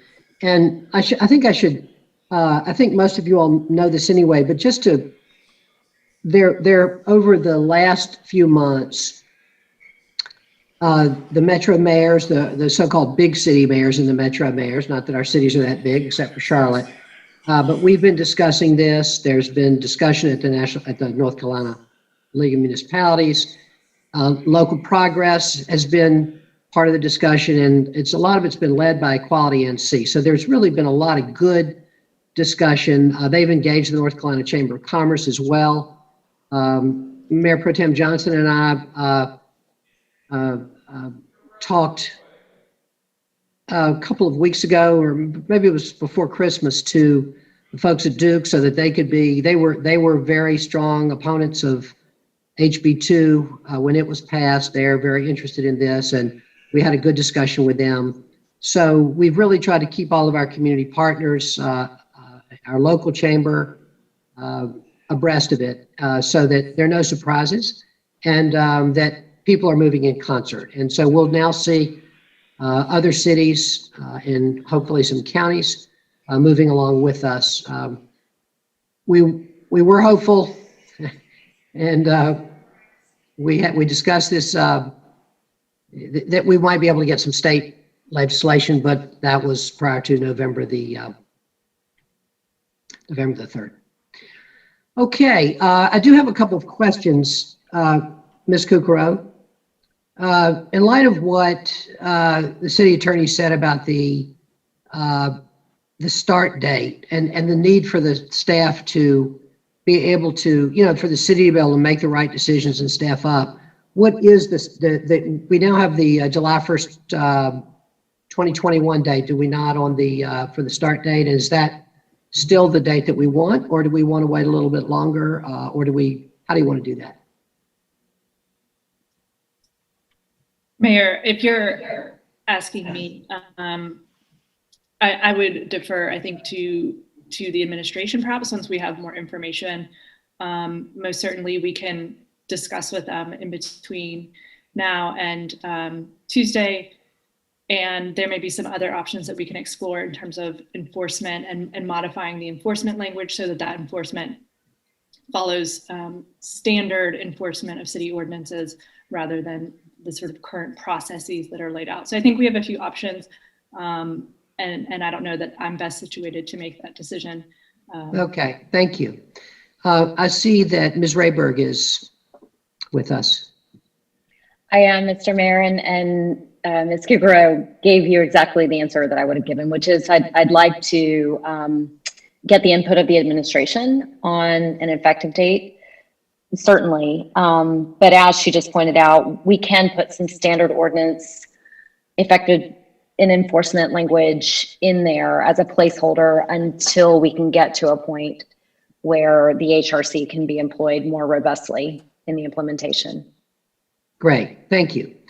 It seems like the basic choice that you made here, Ms. Kukuro, when you wrote the ordinance, was to have a kind of general and broad anti-discrimination ordinance as it applies to employment and public accommodations, as opposed to the very specific language that we have in the housing ordinance. I understand why we have the very specific language in the housing ordinance. We're acting kind of in lieu of a federal agency there, or in lieu of a I guess we are the kind of federally designated agency. I'm not sure I've got my language right. For housing, can you just say a few words about why you thought the more general anti-discrimination approach was better? I know that in the memo you said that if we didn't go this way, we would have more specificity, but there would be also kind of, we might miss things, I guess, it would be narrower in a sense. So I wondered if you could just take a minute to tell us how you weighed that consideration and just give us a little insight into your thinking on that. Sure, happy to do so. I think given some of the constraints in terms of the time, that certainly was a factor, but I think more broadly, the ordinance as drafted, without getting into specifics of what discrimination isn't, gives the city more leeway to make determinations. It gives, I think, our residents a little bit more room to come to us with their grievances, and then for us to explore those and pursue enforcement if that needs to happen. The more specific we get, and this is what you mentioned and what the memo mentions, the more we're sort of excluding possibilities for enforcement. So I think it gives us the most flexibility to address the most harm. Thank you very much. Appreciate that. All right, colleagues, any further comments or questions? Councilmember Caballero. Yeah, just a ton of gratitude for so many folks within our the city legal offices and just across the state. I know so many people have been dedicating a lot of time and effort to this. I've looked really, really forward to passing this at our next council meeting. Want to just say that I also understand that the enforcement components will add some potential monetary, I guess, complexities or issues, and I get it. We just need to do this, and I'm glad that we're at this point. It's been a really hard last few years in the state of North Carolina, and this is a new day. Thank you, council member. I'll also remind us that this does not deal with bathrooms. The state still retains control of legislating about bathrooms. One day they will give that up, but that's where we are. All right, Councilmember Freeman. Thank you. I just wanted to appreciate all the context and conversation shared, and just note that this is part of what was kind of laid out in very general terms for us in the conversation previously with adding the additional, or the expansion of Bull City United, and how Ms. Pierce was explaining that we can't just do programs. And so I fully appreciate the budget aspect, or the budgetary aspect of how we're going to need to step it up and making sure that we protect our residents in our community. And so I'm thankful and I'm grateful. Thank you. Thank you, Councilmember. Councilmember Reese. Mr. Mayor, thank you for just giving me one more opportunity to say I forgot to thank two folks, and they worked for Equality NC. I want to thank Kendra Johnson, the Executive Director of Equality NC, and especially Ames Simmons, their Policy Director, who have been super helpful in helping me understand what this ordinance can and ought to do. And I know that they've also talked with a number of us as well as staff. So just wanted to make sure that we recognize their contributions to where Durham is going to be when we pass this ordinance. Thank you very much, Councilmember. All right, Ms. Kukara. Thank you, Mayor. I just wanted to mention one thing which I didn't bring up earlier. The Human Relations Commission, I know, has been having conversations about specific language regarding its composition. Right now, there is language that uses male, female, or sort of references both genders. And I did want to mention that that's not something that was addressed in this ordinance amendment, just because that is something that the HRC is currently undertaking and discussing. And I understand Attorney Sophia Hernandez is working on that with the Human Relations Commission. And so I expect that that will come to the council later this year. So I just wanted to mention that in case that caught anyone's attention. Thank you very much, Ms. Kukara. Ms. Kukara, thank you again for this fantastic work. We're very grateful to you. It was a hard task, and, you know, Councilmember Freeland said earlier, you know, talked about the speed with which things are done. And I do think, and Councilmember Caballero addressed part of that when one of the most important parts, which is we have to do things a little more slowly here because people want to know what we do and they want to have input into it. We're not a private corporation that can just do it. We really want to hear from people, and that takes time. And I think the other thing is, which is it's hard to do things that are both fast and good. We can do a lot of things fast and they might not be so good. But this time, I think you did something really fast and really good, and that's hard to do, and just want to thank you. Ms. Rayberg, thank you. You're welcome, Mr. Mayor. And just so that we're prepared for council's vote on the 19th on this item, is the council's preference to just have us simplify this enforcement language for now and keep the July 1, 2021 effective date, or would you like to extend that effective date? We just need direction on kind of getting that in the form that we need to have it in for you all to vote. Can I suggest that you and the city manager work that out? And okay. My guess is that council will be happy with whatever you two suggest. If we're not, you know how we can let you know. We will do it. Thank you. All right. I think that would be great. And let's go ahead and if there's no objection, we'll put this on consent. I think we're all in favor. If there is some concern with what the city attorney and the manager come up with in terms of that start date / enforcement mechanism issue, we can take it off of consent. Is everybody good with that? Okay, super. Okay, colleagues, I believe we're at the end of that part of our agenda. And now I think we're ready to hear from the city clerk on the appointments. Yes, you are. Good afternoon, Mayor and City Council. I wanted to let you know that you have nominated Pebble Lucas to the Durham Housing Authority Board of Commissioners. You've agreed to re-advertise for the Durham Workers' Rights Commission appointment, and you have nominated Maria Solis Guzman to the Human Relations Commission for the position representing Hispanic Latino female, and Stacy D. White Knight to the other racial group female on the same commission. Thank you very much, Madam Clerk. You're welcome. Madam Manager, are we ready to settle the agenda?